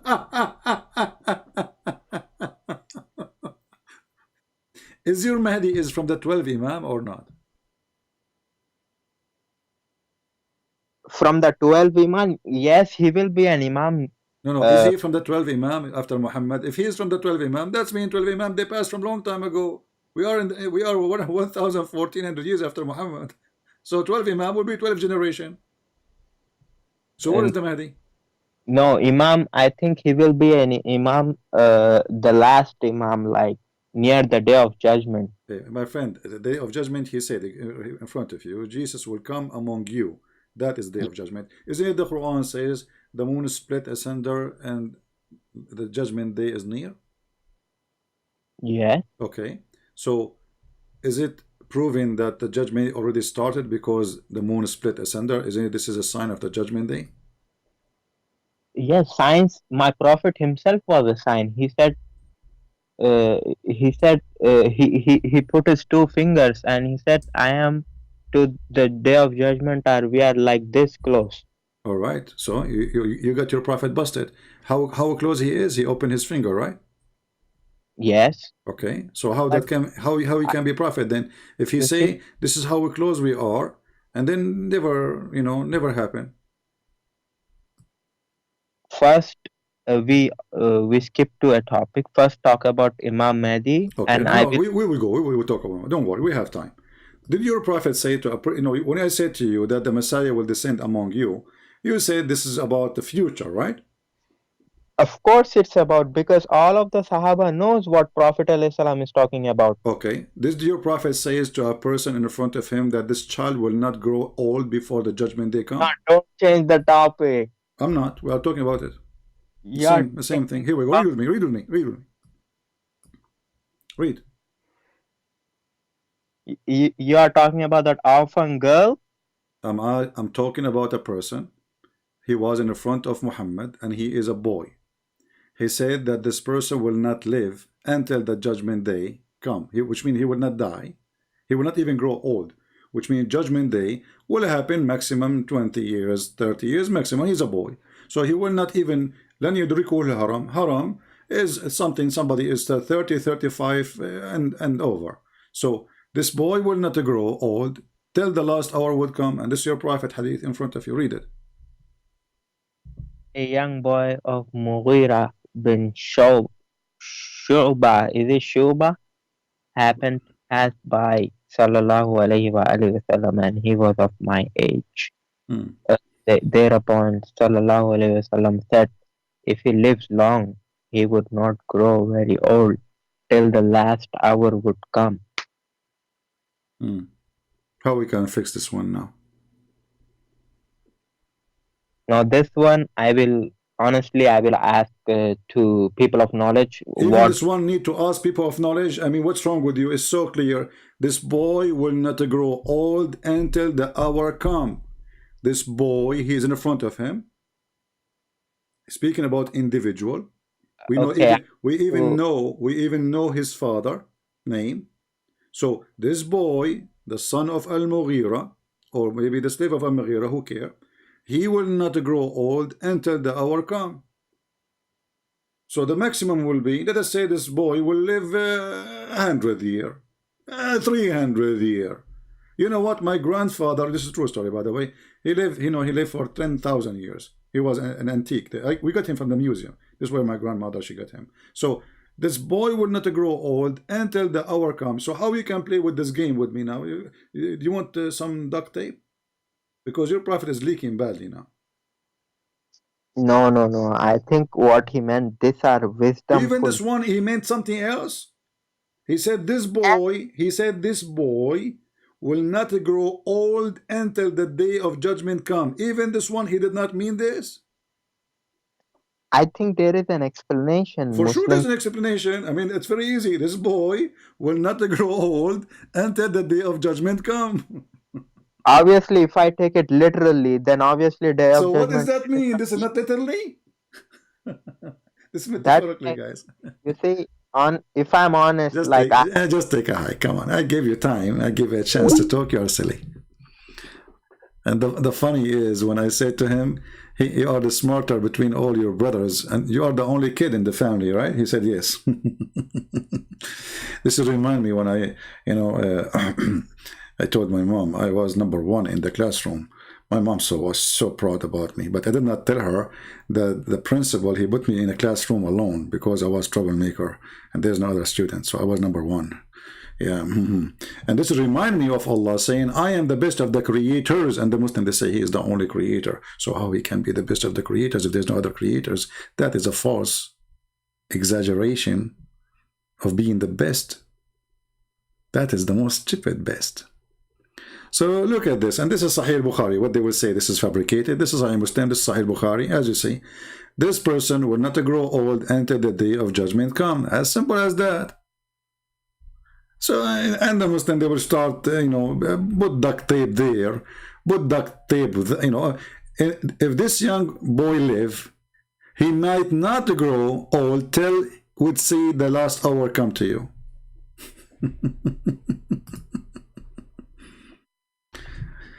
تقوم الساعة حتى تقوم الساعة. Fix it. Duct tape. Try to improve it. Talk about Imam al-Mahdi. There is no such a thing, Imam al-Mahdi. This is a fiction. You Muslims are stupid. All your religion is a fiction. Where is this guy al-Mahdi? Where did he come from? Who is his father? Who is his mother? Even you do not know who is his father name. Some Muslims, they say his mother, her name is Narjis. Some Muslims, they say his mother name is Maryam. And he is born from her thigh.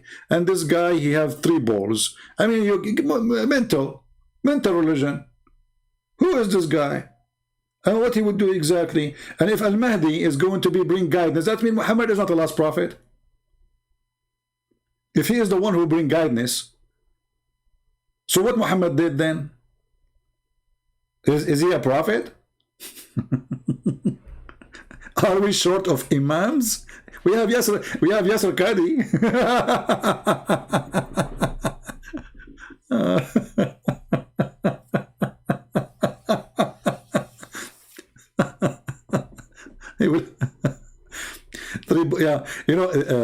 There's a Muslim, he was so proud about, he said to me, do you know about Ibn Battuta, the most famous historian before even Western, they went to America? I said, Ibn Battuta? He said, yeah. He said, Ibn Battuta is a historian? He said, yes. He said, he was a discovery person. I said, is that Ibn Battuta who he claimed that he went to an island and all the women in the island have three breasts? I want to go there. Ibn Battuta. I mean, I bet you this guy, he never went anywhere. This guy, he's an imaginary person. He start trying lies, and people, they don't know what he's talking about. This guy, he ride the whale, he take the turtle, he saw women with 3 boobs. I mean, you name it, Ibn Battuta, whatever he say, he's the same as Muhammad. Look, Muhammad, he claimed that there is an island, and he learned this from Ibn Battuta, maybe.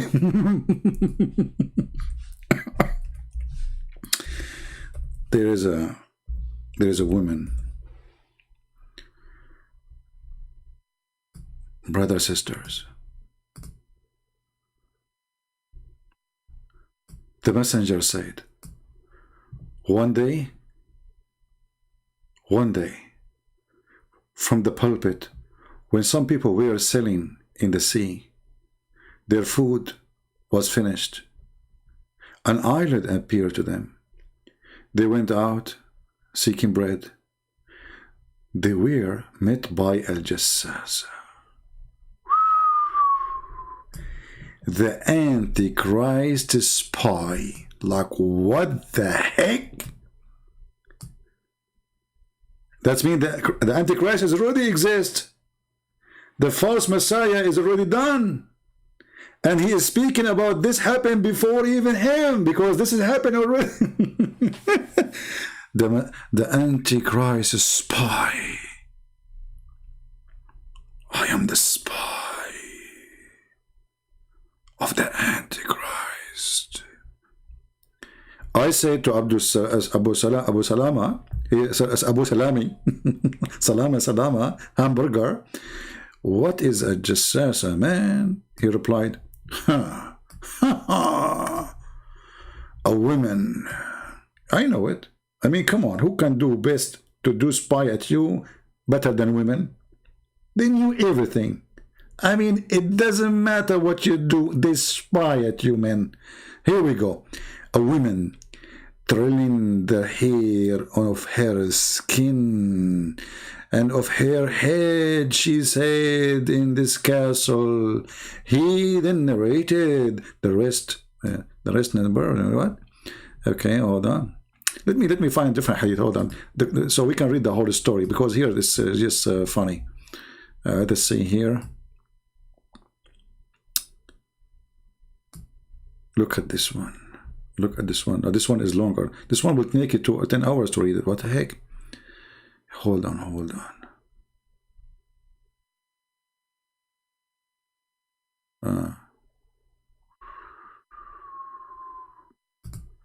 Okay, this one have to do with anus. Okay. The same story, but here like the longer version of it. Let us see where we start. Okay, brother.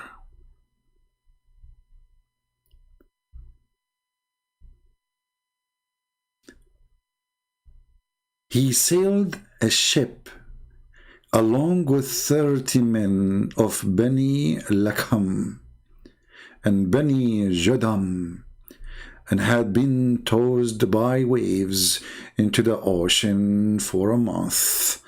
Then these waves took them near the land within the ocean between two bracket island of the Caribbean. At the same time of the sunset, they sat in a small side boat and entered the island. There was a beast with long thick hair, and because of this they could not distinguish his face from his back. Abdul, the translation is a fraud. It says that he was covered all of his body by hair, including his anus. Dibruhu, it says here, read carefully. فَلَا يَدْرُونَ مَا قَبْلَهُ مِنْ دِبْرِهِ. They don't know which one is his anus and which one is his front, because he was covered by hair. A lot of hair. This guy is a hairy hair. And later we find that this is not a guy. Like, what the heck? All right. So long hair, thick hair, and you know, they could not distinguish where is his anus from his private part. And then they said, "We to you, who can you be?" Thereupon it said, "I am Al-Jassasa." They said, like, what the heck? Al-Jassasa? And it said, "Oh people, go to this person," he meant Christian Prince, "in the monastery, as he is very much eager to know about you." Whoa. He, the narrator said, when it named the person for us, we were afraid of at least it should be the devil. mean, the Muslim, they will say for sure this is a Christian prince now. Then we hurriedly went on till we come to the monastery, and we found a well-built person. Ah, this is, must be Mimi Hijab then. A well-built person full of beef. He doesn't even have muscles. He shaved his chest hair before he take off his t-shirt. He want to be a girly. Okay. There will be hands tied to his neck and having iron shackles between his two legs up to his ankles. Like, what the heck?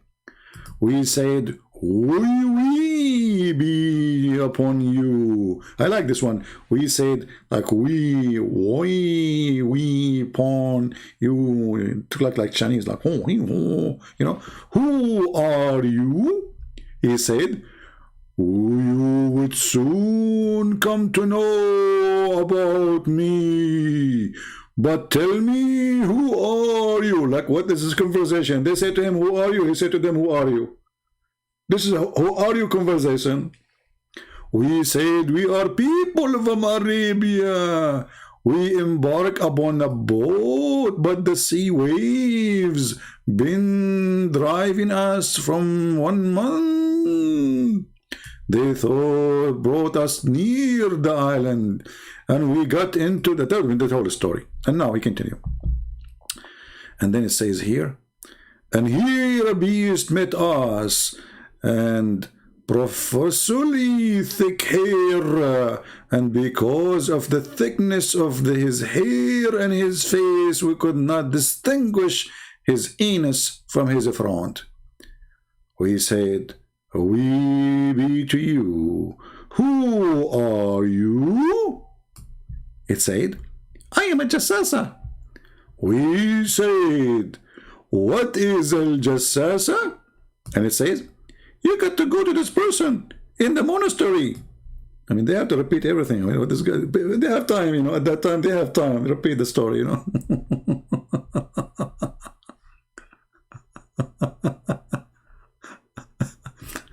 A person saying, Alhamdulillah, I am a Muslim and I will die as a Muslim. Well, what I'm worried about you, my friend, that they will put a cork in your anus. Do you know that? Go check with your mosque and tell them why they put a cork in your anus when you die. Alhamdulillah, I will die as a Muslim. And there is two angels will come to you in the grave, and they will ask you 3 questions, and they will ask you who's your God. If you don't say Allah, they will hit you with the hammer, and they will show you a picture of Prophet Muhammad. Who is this guy? If you don't say, well, this is a Christian prince, they will hit you with the hammer. What a stupid religion. Are you there, Mr. Mahdi? Here we go. We are going to come to the Mahdi story now. Anyway, you know, and look, those guys, their island is where?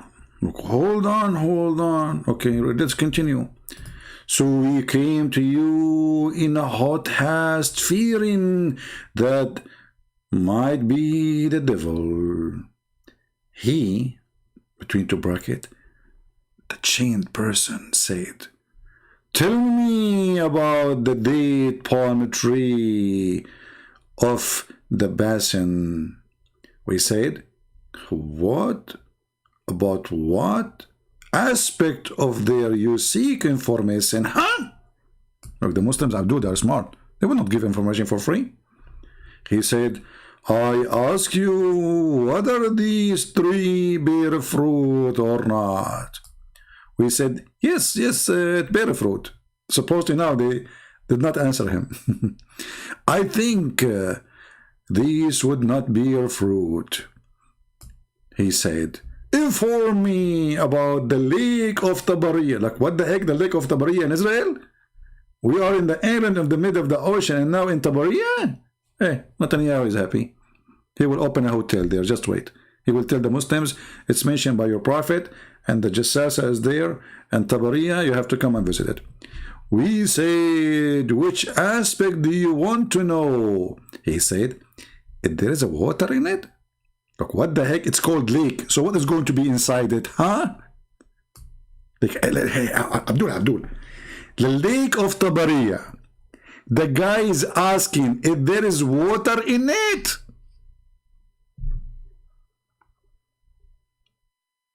I mean, where the intelligence is imported from to the Abdul. The lake of Tabariya. Look at the question. The guy won't answer. The lake of Tabariya, there is water in it. So why we call it lake?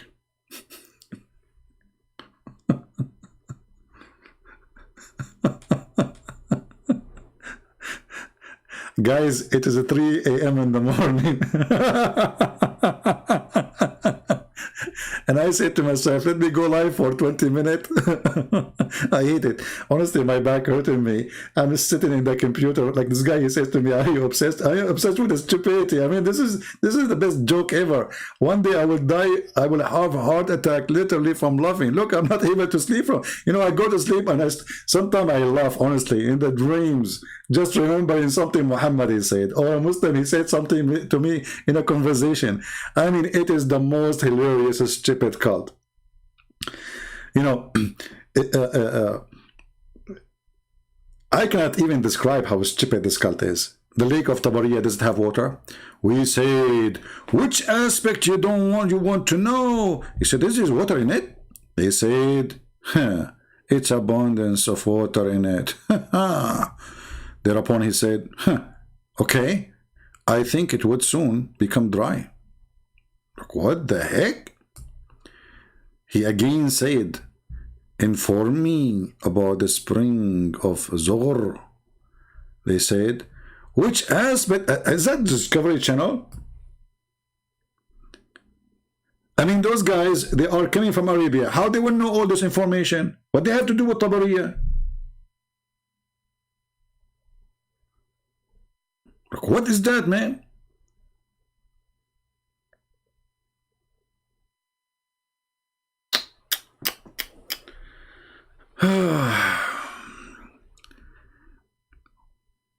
What aspect you want to know? He said, the person in the chain. There is water in it, and does it irrigate the land? We said, yes, there is abundance of water in it. Okay. The one who is saying he is proud to be a Muslim, I have a question for you. Is the lake of Tabariya have water in it? Because according to your prophet, it's going to be dry soon. Do you see how soon it is?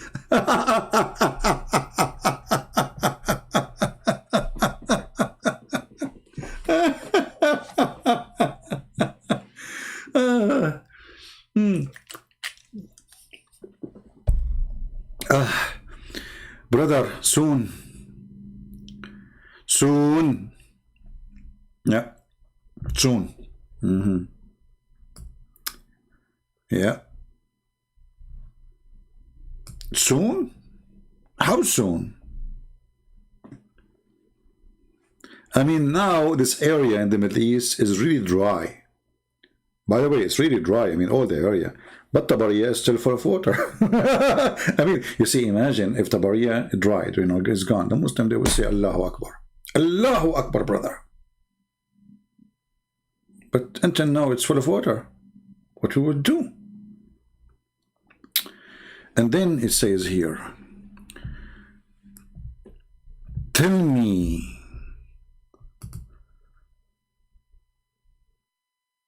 okay, abundance of water and its inhabitants of Medina irrigate the land, okay. He said, inform me about the idiot prophet. You see, they're translating the illiterate. It says, idiot. What has he done? Look, what the heck? See, guys, listen carefully now.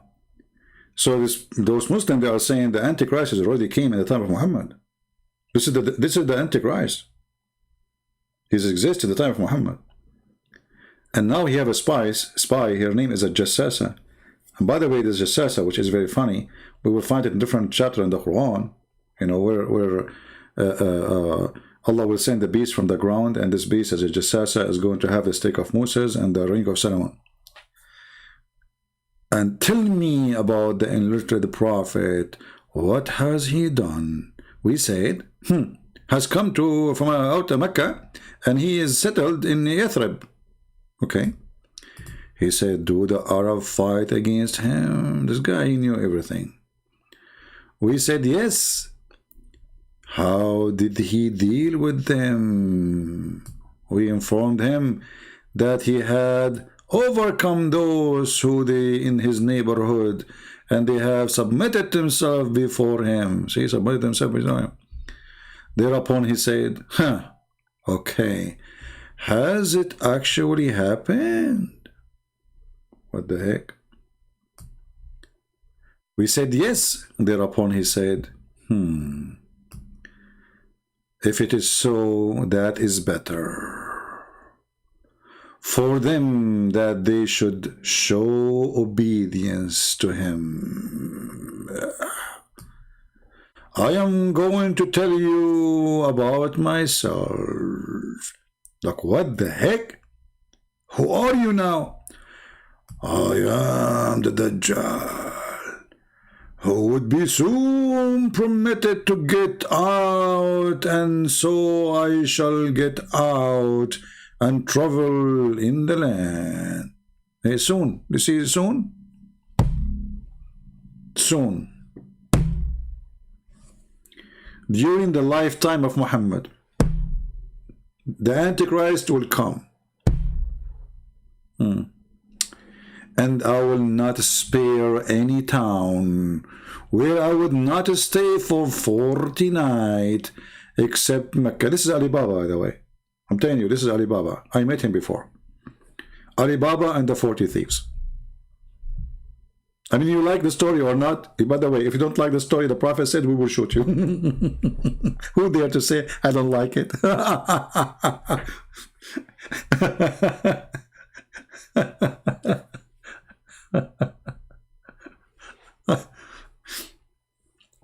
Once a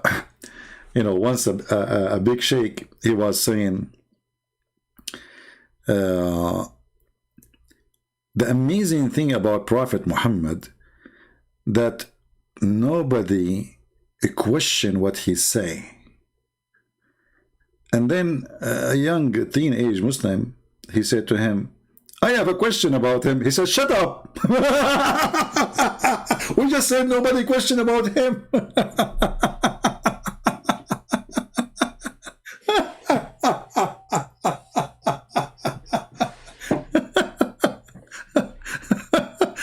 Nobody question about him. This is the most amazing thing about Prophet Muhammad, because the second you ask question, they will kill you. Shut up. Brothers and sisters. Oh, Zakir Naik is ringing. Christian Prince. The most amazing way to be Prophet, that nobody question what he say, because what he say is very truthful. So, Zakir, I have a question. I just told you the Prophet is amazing and nobody question about him. Wait, but I have a question. Can I put your hand down? Nobody can question because he was amazing. That's it. You know, and the logic is very stupid. 1 + 1 + 1 is equal to 1. Stupid. You know, your mathematics is wrong, so we can teach it in school.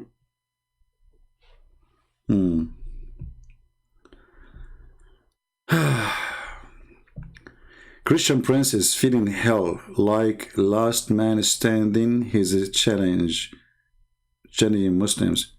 My friend, what last man? Last man, don't you see? All those people are, I am the last man.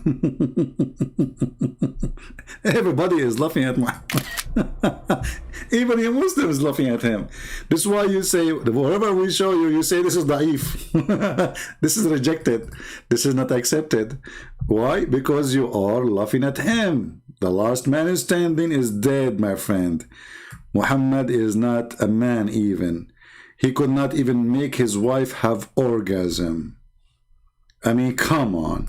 A dog can make his wife have orgasm. Muhammad, he could not. What is the power of Allah?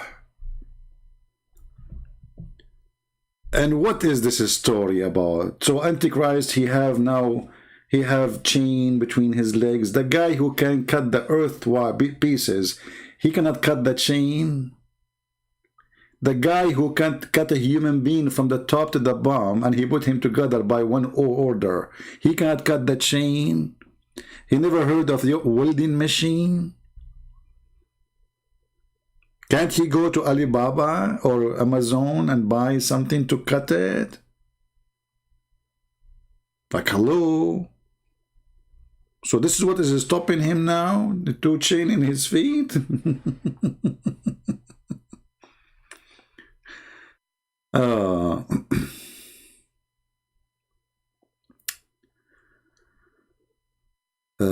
Do we have any Muslim want to say anything? Anyone? So this guy now, he is the Antichrist, and he is he have a chain in his feet. He cannot go, and he exists before in the time of Muhammad. So Muhammad is a fraud, obviously. And he said, soon I'm coming to you and I will kill everybody, talking to people in front of him.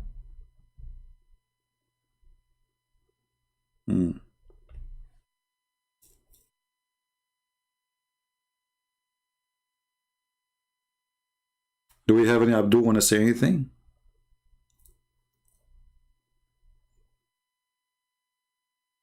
So, you know, when the Muslims, they say that they found Muhammad in the Old Testament, or, you know, we laugh. Obviously, you could not find him in the Quran, so you try to find him in our book. At the same time, that's obviously mean that our book is not really corrupt, because why in the world you are trying to find a proof about your prophet in the corrupted book? You Muslims not only don't make sense, you're idiots. You have no idea what you are doing. You're just supporting us, actually. And, you know, when we say that Muhammad is a prophet, shouldn't we prove first that Muhammad is a prophet? Every prophecy Muhammad, he said, it's fairly failure. This hadith is increase your iman. Oh, that's good for you. May Allah make your penis endless then. When a person, he says to me, I believe in Islam, you believe that Allah, there's a God, he will make your penis endless. This promise alone is the most stupid promise ever. Because if your penis 6 foot or it is 600 million mile, what difference is going to make? And what the point if your wife is next to you? How you can even have sex with her? Stupidity is amazing. Believe. Yeah. Sulaiman, he died and he was standing for you. I believe you, I believe. Okay, believe. Yeah. He left as a donkey, never came back as a horse. Sulaiman, he have a ring and he controlled the genie and the word by it. Sulaiman, brother, he went to the bathroom. And then, brother, he left his ring with his wife Al-Jarada. Satan, he come to the wife of Sulaiman. And he come to the wife of Sulaiman and he looked like Sulaiman. Look, what the heck? Listen carefully. It can happen to you too. When you go to the bathroom, don't give your ring or your credit card specifically to your wife. Because Shaitan will come to the wife and he will look like you. And he will take your credit card. So all the drama happened because of the bathroom. Me, myself, I will take the bathroom. I will not take the ring to the bathroom. I will take the bathroom for the ring. So the guy, he gave his wife that ring. And then, brother, the Shaitan, he came, he took the ring and he became the king. And then the Shaitan, when he became Sulaiman, you know what he did? Are you there, Abdullah? He started effing the wives of Sulaiman as never before. Excuse my language. Boom, boom, boom, boom, boom, boom. And this is how he got busted. The wives of Prophet Sulaiman, may Allah bless him, they noticed that the penis of the husband is not like before at all. His penis never go limp and never sleep. He never even snore. He don't take a break. This guy non-stop. Husband, can I take? Next. So the wives, Abdullah, I challenge you to say this is a lie. I can show you the reference. The wives, they went to the elders and they told them, what happened to our husband? Something fishy. He keep effing non-stop. The elders, they said, what? Non-stop? Aha. He must be Satan. Then Satan, when he learned that they get him busted, he ran away. Look at the stupidity. If he controlled the whole kingdom by a ring, why he will run away?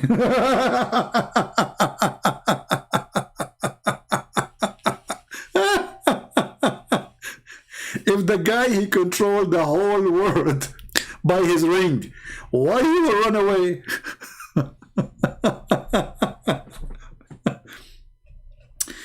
And brother, who remember how Suleiman, he found his ring? Who remember? Let us see how many of you remember the story. Who remember how Suleiman, he found the ring? Hey Abdullah, can I call you and tell me how Suleiman found the ring? Is it true that Suleiman, he found it inside a fish?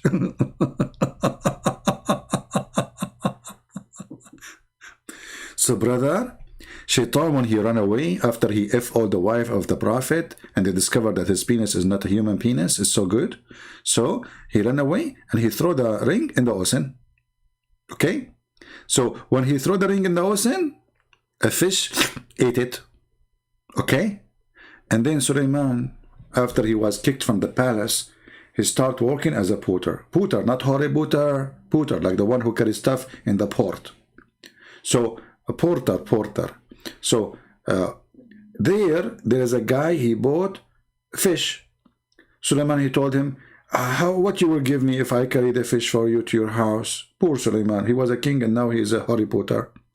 The guy, he said, okay, I will give you a fish. Suleiman said, okay. So he carried the fish for this guy and he went with him home. And then at the door, the guy, he grabbed one fish or two fish and he gave it to Suleiman. Suleiman, he went to the kitchen because he needed to eat the fish. He's hungry. Come on, all of us, we eat fish, don't we? So Suleiman will eat fish too. Fishy fish. He opened the fish and he found his ring. And this is how Suleiman became the king. Now, who is a Muslim who say this is not a true story? Can a Christian even can deny it? Nobody can deny such a story. It must be from God.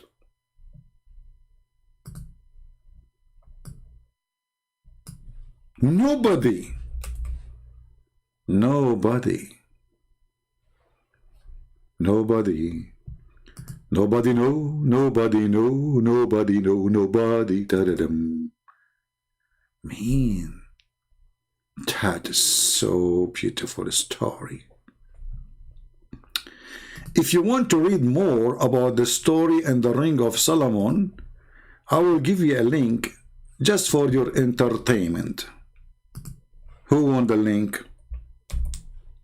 Save it and laugh. For sure it's true story. What's wrong with you? Show respect, man. You know what?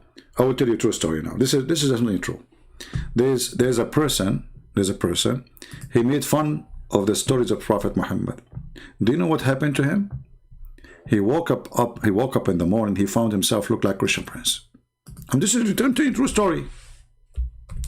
You know? Imagine that happened to you. May Allah forbid. So for sure it's true story. So respect. The account of Suleiman.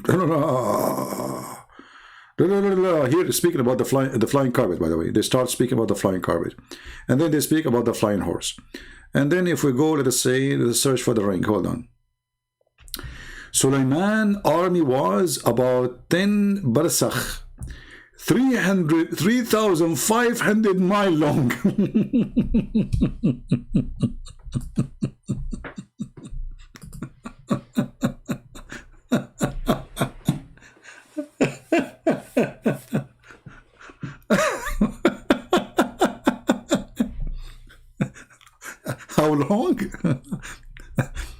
Hey, Abdul, don't you think this is short? 3,500 miles long?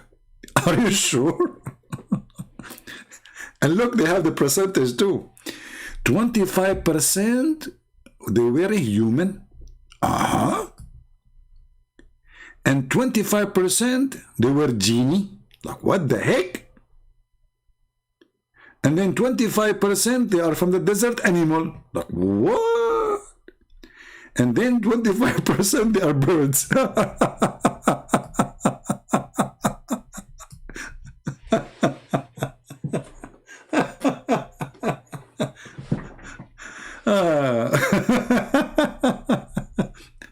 Why you are avoiding Imam Mahdi? This guy, from all the garbage we said, all what he's worried about the Imam Mahdi.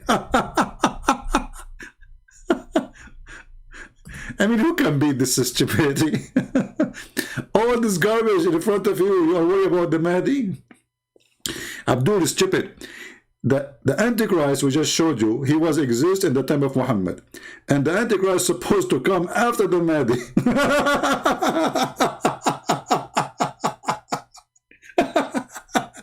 So how he was exist in the time of Muhammad and soon will come out, but yet he will come after the Mahdi. Just shut up, yet. Okay.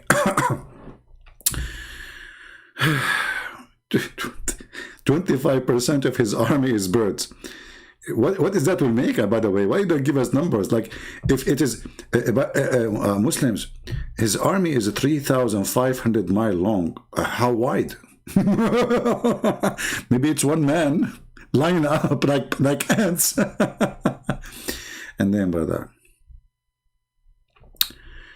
Okay. 1,000 houses of glass. Houses of glass were made above the world. In them, 300 wives, 700 slave girls lived. Suleiman used to order a strong wind to lift the house, and order the soft wind to move the house slowly. Therefore Allah revealed to him, when he was between the heaven and the earth, I have increased your kingship in such a way that if anybody speak in any part of your kingdom, the wind will make his conversations reach toward you. Brother, if a guy, he was kissing his wife in the darkness of the night, saying to her, can you take off your panty? Suleiman will hear it. Sorry.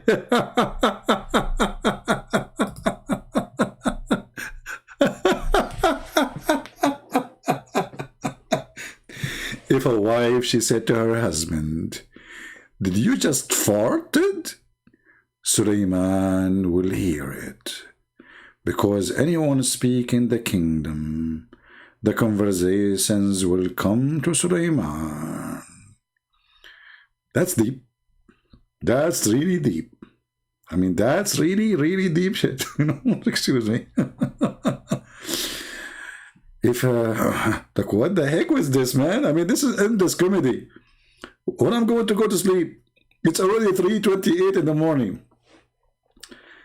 Oh boy, my back hurting me. Already I was for 3-4 hours in the morning, and now I did not sleep yet. 3:28 in the morning. What the heck? Okay. The Thalabi narrated that when Suleiman traveled on immovable equipment, he used to take along with his household, his army and servant, his accountant and his scribe. They used to sit in the roof next to each other at one corner.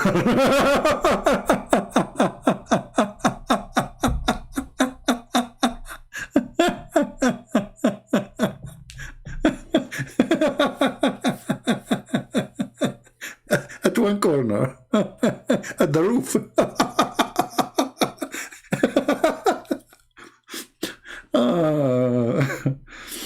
Oh boy.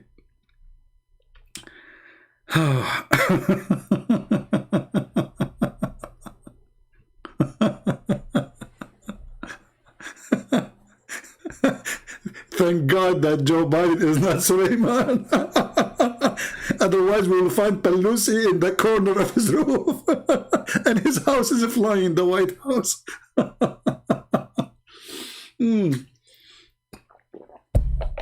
Hey, Joe Biden, did you see those people sitting in the corner of your roof, man?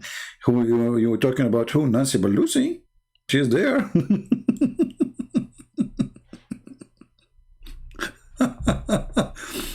So everybody, his household, his army, his servant, his accountant, his scribe, they use the army, which is 3,500 miles long, will sit in the corner of his roof.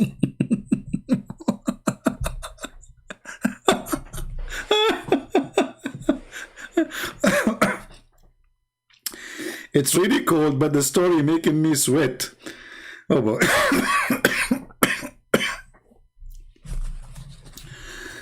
Oh boy. Somebody, his name is YZY. Are you a Muslim, YZ, my friend? Because I want to know if I want to take you seriously. Is your comment a serious comment? Guys, let me show you what YUZ. Muslims are trying to change the topic.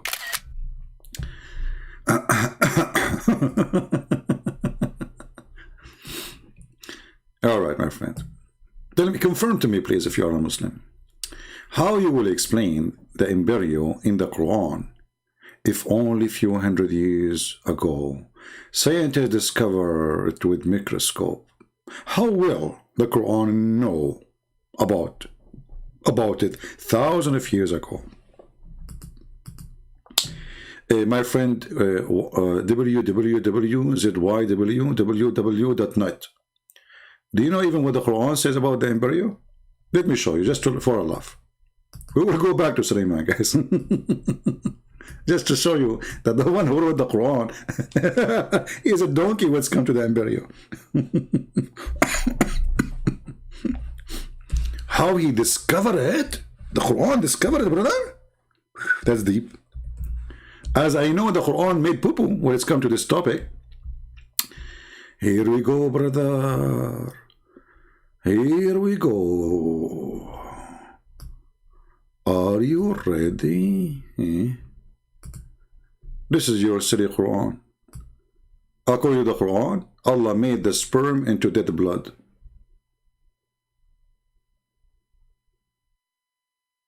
Is that what science says? Sperm transform into dead blood? This is what they told you?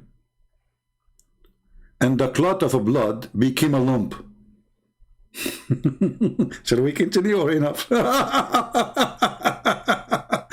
The stupid Muhammadi notice that women, when they have abortion, they give, they like, there's a lot of blood will come, like, let us say a leftover of a child maybe sometime. So the stupid Muhammadi thought, this is what happened. The sperm, we put the sperm in, we have a baby coming out, we have a blood coming out.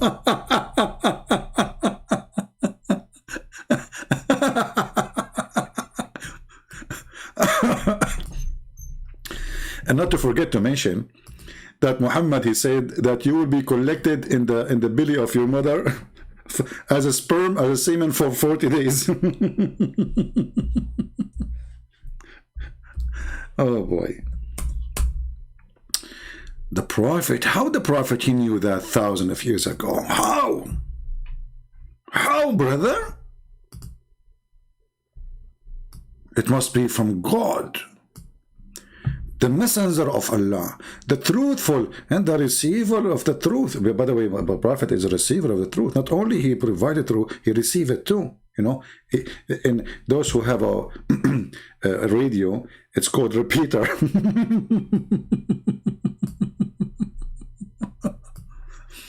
He, receiver of the truth, informed us saying The creation of the human is gathered in the form of semen in the womb of your mother for 40 days. Is that what science says to us? That we are collected as semen for 40 days? the womb collecting semen? Hey womb, do you want more semen or you have enough for today? 40 days, because we have to give you semen for, like, you have to have sex every day. Boo, boo, boo, boo, boo, boo, for 40 days to make a baby. And the womb, brother, the more you put semen, the womb take it and collect it. You know, they don't, you know, they put it together. Because after 40 days, the semen, the collected semen will become a baby.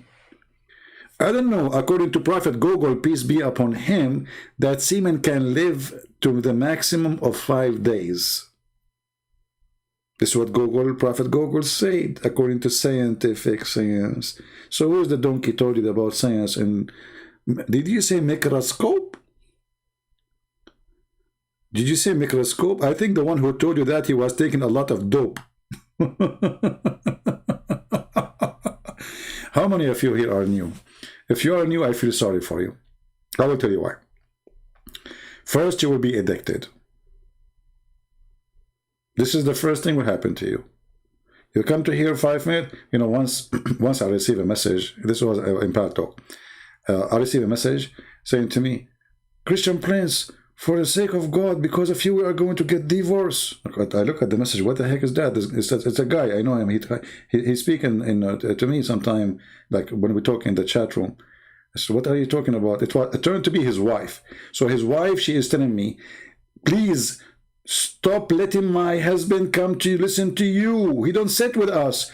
When he eat lunch, he is eating, listening to you. When it is dinner, he is eating, listening to you. When it is, I can't even have talk to him. So I told him, listen, Potato, from now on, you sit only 2 hours. Honestly, I put like a timer. The second he entered the chat room, because there you can bounce him, you can kick him out, not like here. You can block a person, but still he can hear you. But in the chat room, I kick him out, that's it, he cannot enter. So I put 2 hours maximum. The guy is going to get divorced because of me. She said, he want to take a shower, he is listening to you. He is in the lunch, he is listening to you. You know, do something, please help us. You know, I don't hate you, but this is too much. I said, okay, take it easy, take it easy. So if you are new, I just give you a warning. Take it easy. Now, do we have any Muslim have a response to the microscope, which is discovered by Allah 1400 years ago?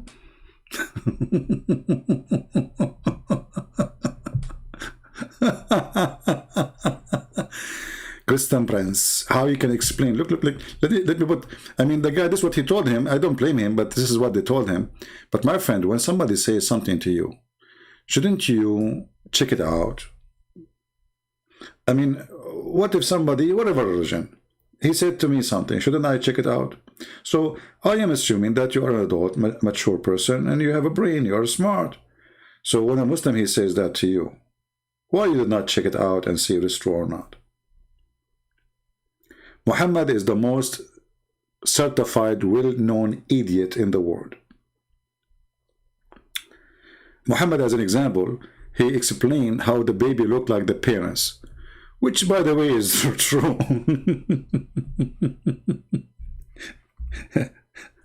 According to Muhammad, if the women have orgasm first, the baby will look like her. If the man have orgasm, which means he will be a female, and if the man have orgasm first, the baby will be a boy. That is steep. How the Prophet knew that. I want each one of you now, look at your parents. Actually, you don't need to look. If you are a male, obviously your father comes first. Hello? If you are a female, obviously your mother comes first.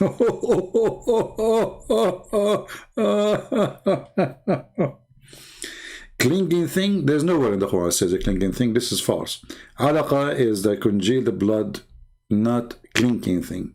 Alaqa is something you see when you have a cut in your skin and then there's a dead blood, the black thing, this is alaqa. This is not a clinking thing. This is a lie. You see, the Quran did not say like a clinking thing. The Quran says that sperm will be transformed into alaqa. And all of us, we knew that even that clinking thing is the egg, it's not the sperm. The Quran make it clear that the one will be transformed, it is the semen.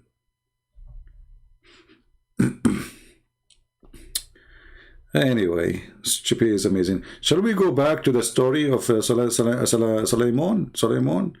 So 3,500 mile of army, they sit in the corner of the roof.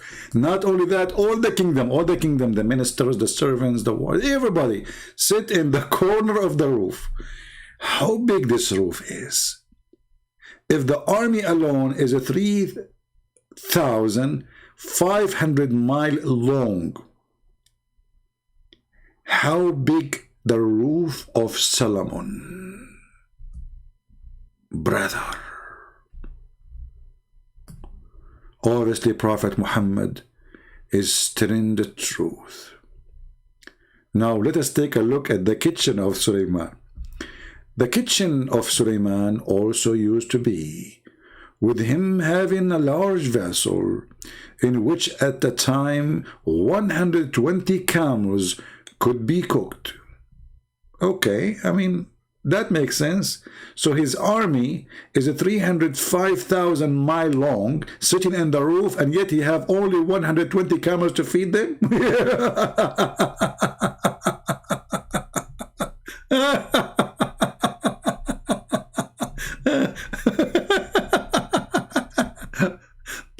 I feel sorry for his army, man. So they are sitting in the roof, and the whole kingdom, 3,500 long military sitting in the roof.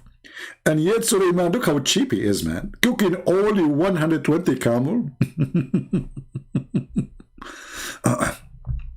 And there it says, in front of there was a ground of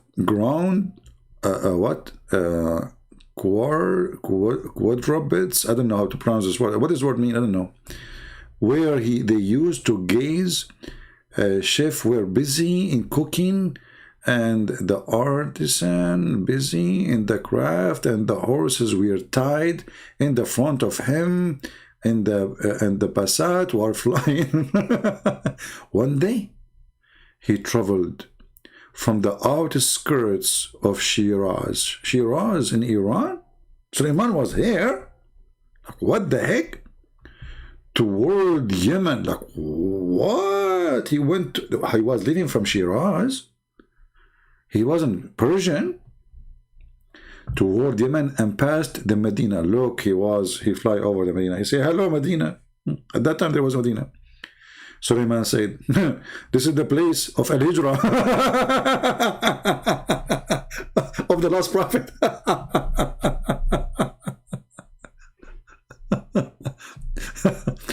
What a good person is he.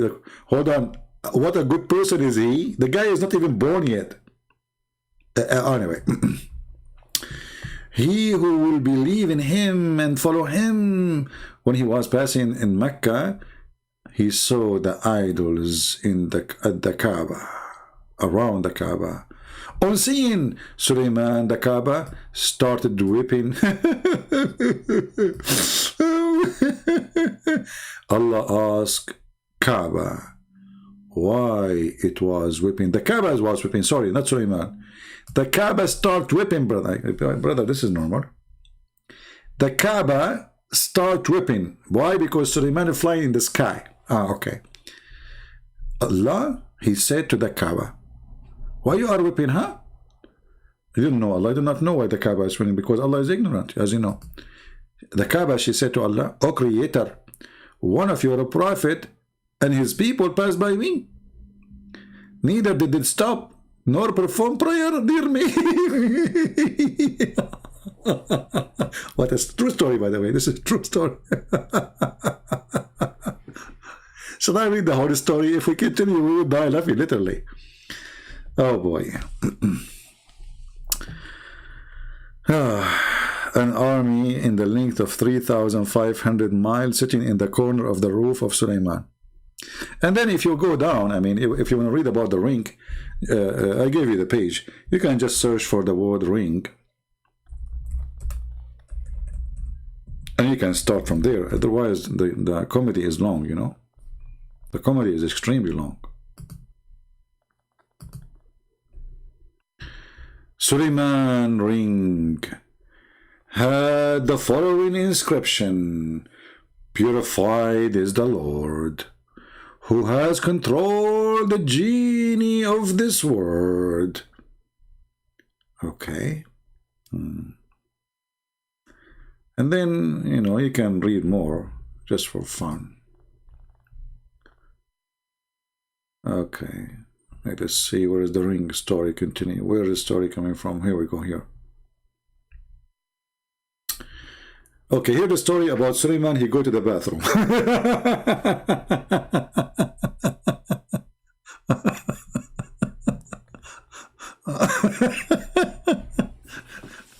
Honest to God, my back hurting me. I need to go. I better go.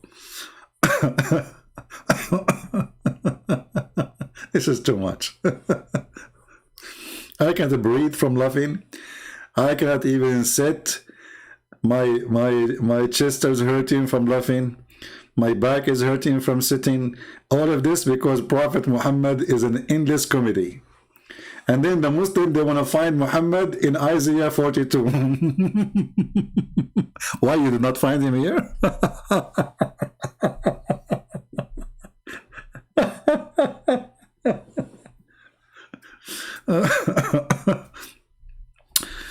All right, my friends, we better stop here, otherwise. Okay, hold on. This is where Suleiman, he did the fish. You see the story I told you about the fish? Hold on, look. Okay, so Suleiman,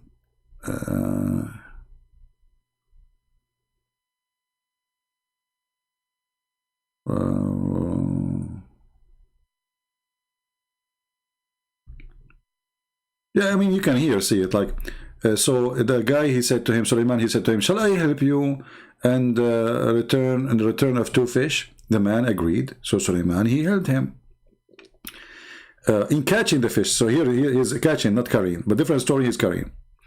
The fisherman gave him 2 fishes as his wages. Suleiman thanks Allah. When he cut open the fish, he found the ring in the stomach of the fish. And look what happened.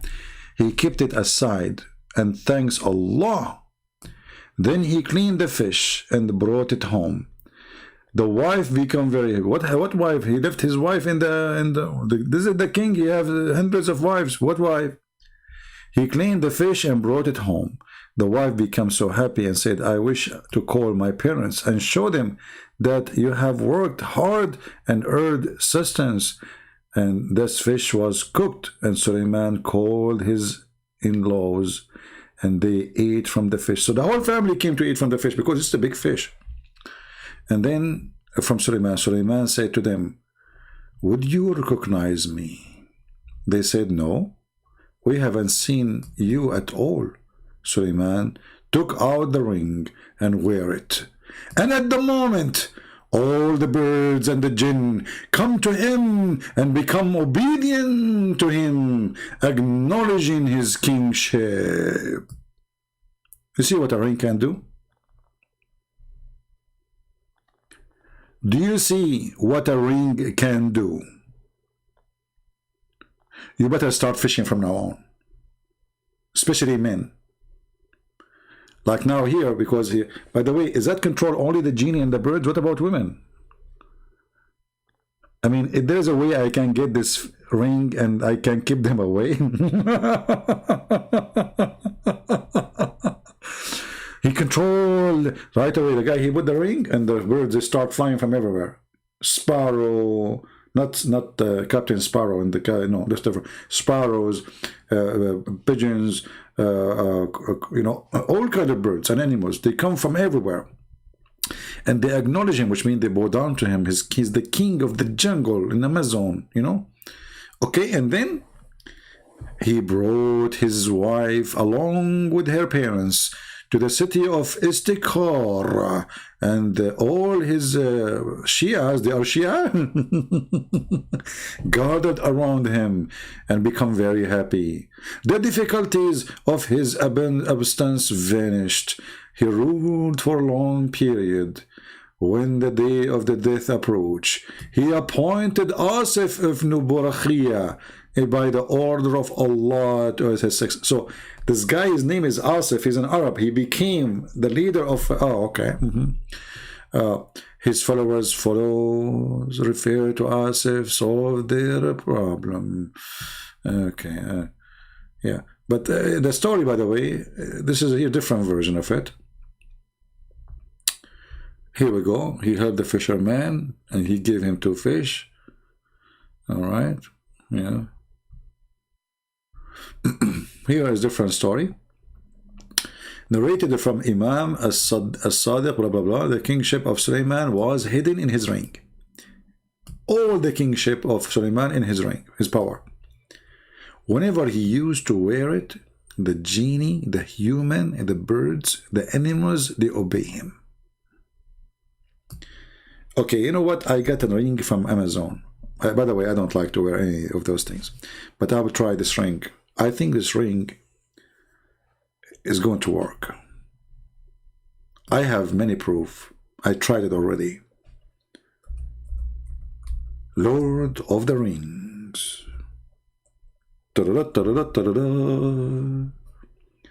And then they come to you and they say to you, science in the Quran. True story.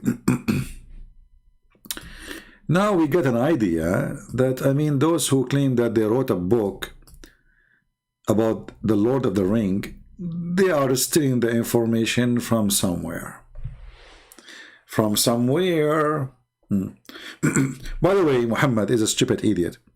All those stories, the Jews, they tell to their kids. So it already exists. Now, the Muslim, for sure, they add some spices to it. But most of those stories already exist, but they are just fairy tales. But because Muhammad is a fraud, he added, he took it seriously, and he considered it to be a serious story to believe in, claiming that his God is the one who told him these stories. The same story about the ant when Suleiman he went in the valley. The same story about there's a book. It's called the Legend of the Jews. You can download it for free. It's for free, you know. You can read tons of stories the Jews they have, and Muhammad have it in the Quran. But those are legends. So the foolish man, this foolish man, whatever the Jews they said to him, he take it. As an example, once a woman, she came to Muhammad and she spoke about the punishment of the grave.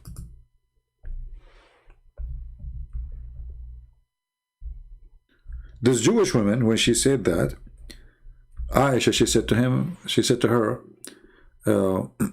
that's stupid, that's a lie.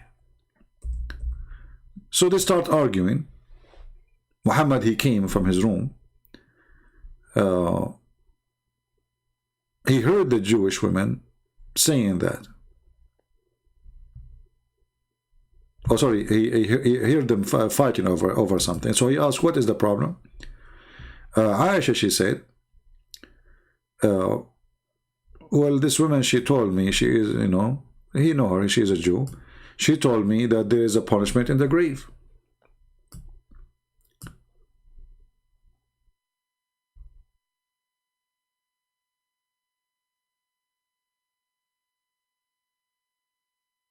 And then Muhammad, he confirmed that. Let me see if I can find the original story of the hadith. How they argue. Even they shout like, you know, they were fighting.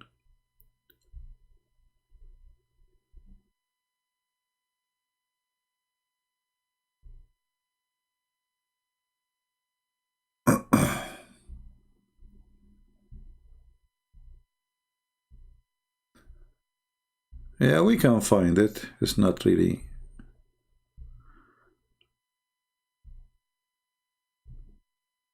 So Aisha, she did not believe.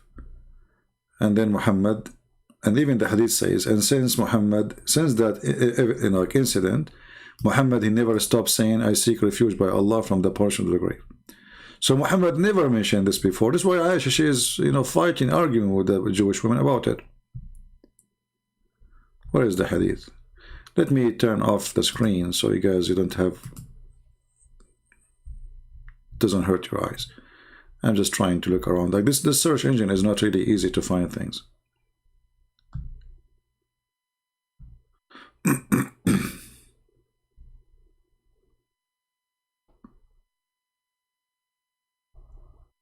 Let us see. Here we go. See, here you see, Aisha is not only arguing, she said to her, you are a liar.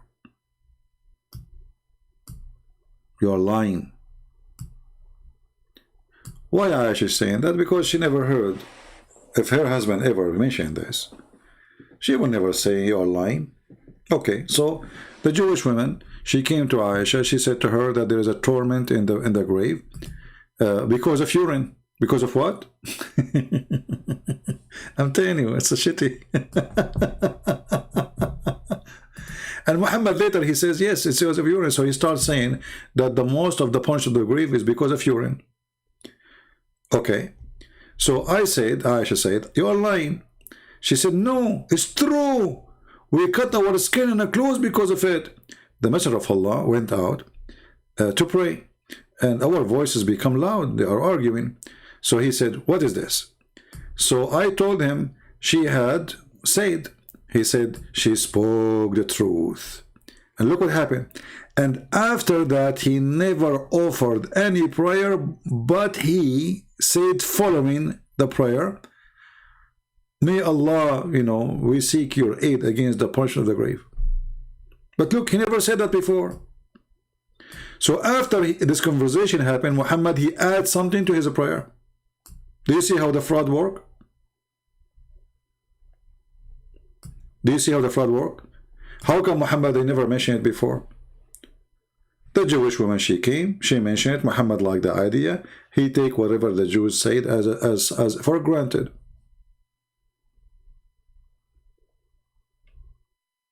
I mean, do we need even a proof more than this? Even she is saying after that day, you see, before that day he never mentioned it. After that day, he never offered any prayer without saying, we seek refuge from the God of this and this and this, from the fire and the torment of the grave. Before that, he never mentioned it. Fraud. Scumbag. He heard the Jewish woman, she saying, whatever the Jews they said, he take it for granted.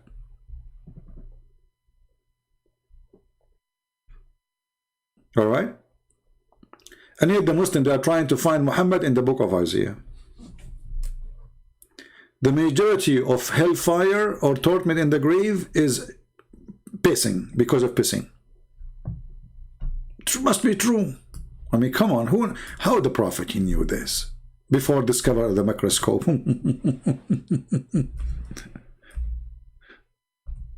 And look, exactly as the woman, she said that the punishment of the grave because of urine, Muhammad, he starts saying the same.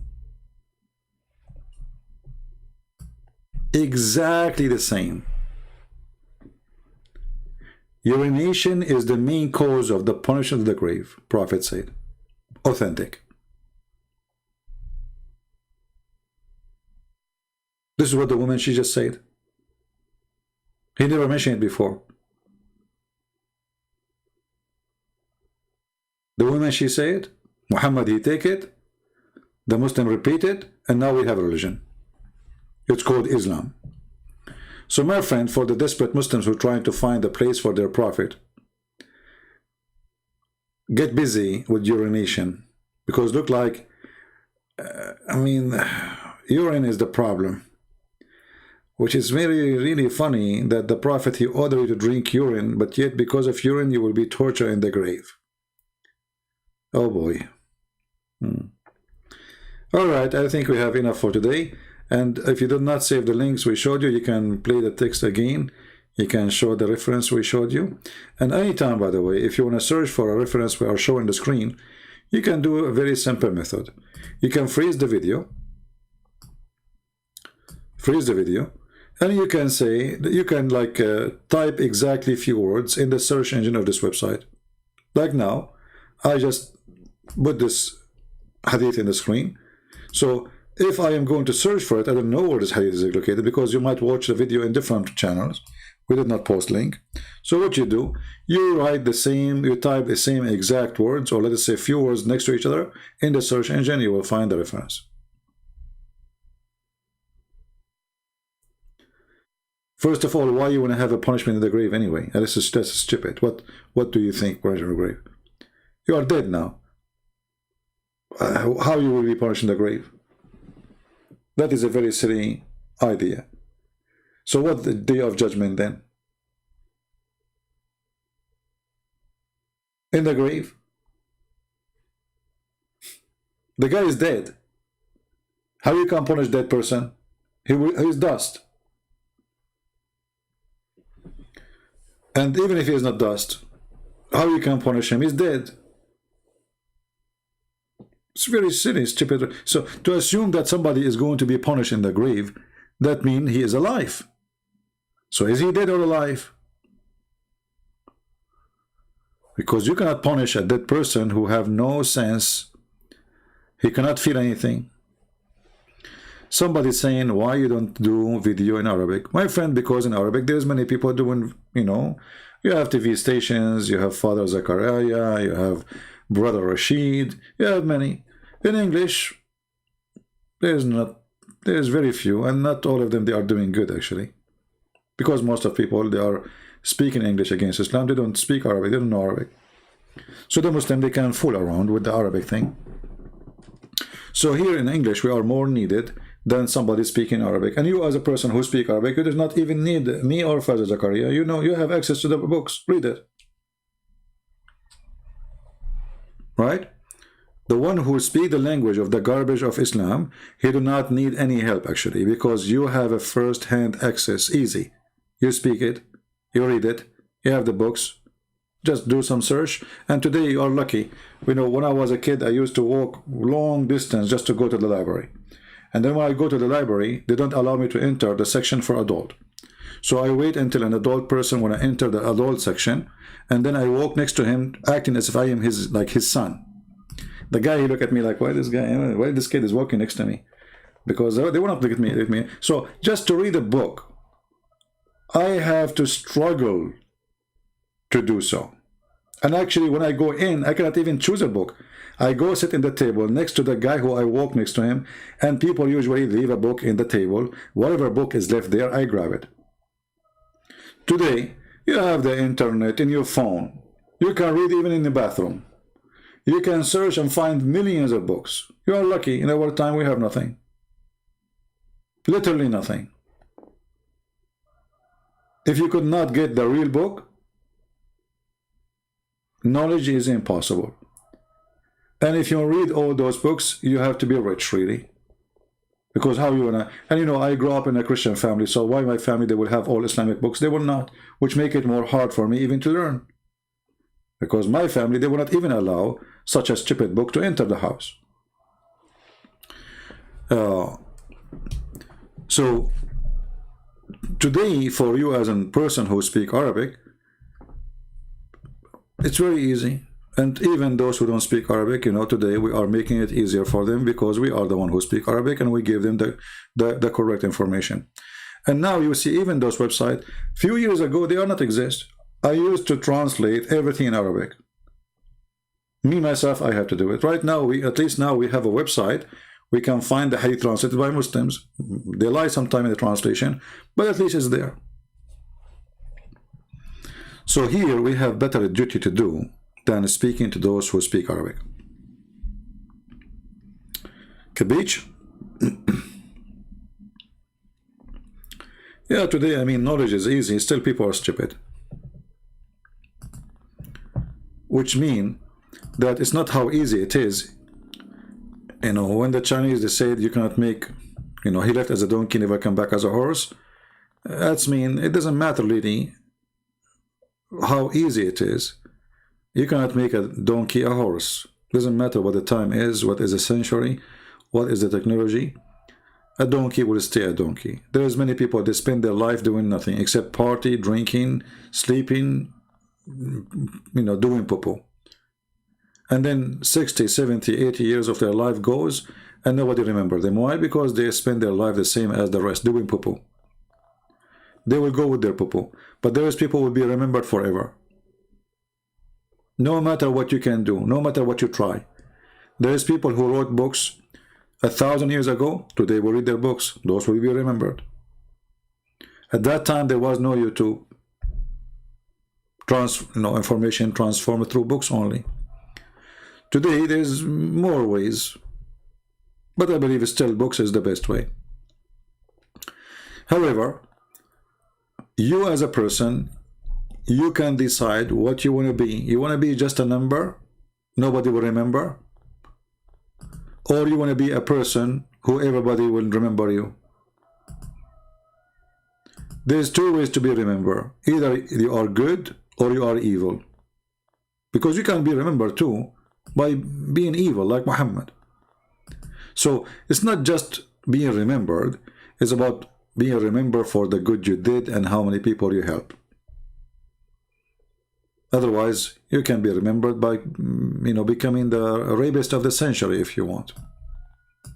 Right? So we don't want to be that, and we don't want to do that. Anyway, I want to say thank you guys for being here. I hope we have a good time together and we have a good laugh. And don't forget to download my videos and share them with your friends.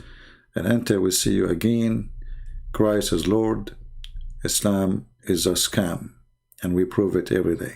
And for the Muslims who they are desperate to find their prophet, if you could not find your prophet in your religion, how you can find him in different? That is very silly. Your prophet cannot be a prophet because all his prophecies come to be false. And I challenge any Muslim in the future, tomorrow, any day I come again, to call me and show me prophecies of your prophet come to be true. I know there's tons of videos about Muhammad became a prophet and his prophecies come true, but I challenge you, literally, to prove it to me. And then everybody will see that it is a fraud. All the prophecies of Muhammad prove that he's a false prophet. And this is why we use them against Muslims, against Islam. We do not need to look for something in the Bible. What Muhammad said is enough to prove that Muhammad is a fraud. And today we give you some of the examples, and they are horrible. Thank you all. Until we see you again, God bless you. Have a great weekend. And we pray for the sick one. There's a brother of, you know, I made a prayer request. He's a very nice person. His mother, she is in the hospital, so we pray for her to be fine and to get healthy. And there's one of you, he said his brother-in-law is sick with a heart attack or something like that. We pray that this person, he will be healed too. Always remember that the Lord, he can do what is impossible, but in the same time remember that life and death is a gift from God. He give it, he take it. So don't be sad and don't be unhappy. I will be sad only if a person I care for is not a believer. As simple as that. Otherwise, me, myself, I don't really care if I live for years or die now, because it would not change anything. Time goes so fast, you would die anyway. But the important is, a death of a believer is not a death. It's just a start for better. So maybe you will miss the person if you go. Maybe you will not be happy if something wrong happened to a person you like or you love. But my friend, as long the person is a believer, he is in a better place. You see, this is what Jesus does to us. Even death is a comfort. It's not something horrible. He is our comforter. So for this believer, death is a horrible thing. For us, it's just a new start with better people and better places. So don't be too much attached to this earth, crying for it. And usually, actually, those who they are crying to live longer, they die faster. This is my experience in life. You seek something, that thing will run away from you. You seek money, you chase it. You will keep your life chasing it. You seek, whatever you seek, it's going to run from you. If you run away from it, it's going to follow you. I'm telling you. Those who do not need money, money has come to them. Those who they are desperate for money, money don't run away. Those who they seek love, love never come to them. Those who don't want it, love come to them. Those who want the women, women run away from them. Those who don't want the women will go after them. This is how life works. So my friend, don't seek. Something is not going to stay anyway. There's one thing will stay. The Lord, he says, the one who will knock at my door, I will open for him. So here, there's nobody will run away from you. This is the only person you seek, and what you seek is going to be granted. The rest is going to be the opposite. Don't let your desire decide your journey. Let your journey decide your desire. Which means you decide where journey will be, where you want to go, what is your desire. Not let the desire to lead me whatever desire want, because desires can be stupid sometimes. Desire can be, sex, can be money, can be all kind of desire. But there is a journey. If we make a decision where my journey will be, what is the purpose of my journey, then I am in control of my desire, because my journey comes first. And desire have to fit with my journey. But if I make my journey based in the desire, that means I don't know where I'm going. Wherever the desire goes, I have the desire. So just be sure of what you want, be consistent, and choose the door you want to knock at. That is where you need to know. So I want to say thanks again, and leave your comment. And if you are a Muslim, invite your sheikh. Those guys who were speaking, they are welcome to call me, even they are an idiot, but no problem. Idiots are welcome. They are the best feed of comedy. God bless you. Have a great weekend, and we pray for all the sick to be healthy. Take care. Bye-bye.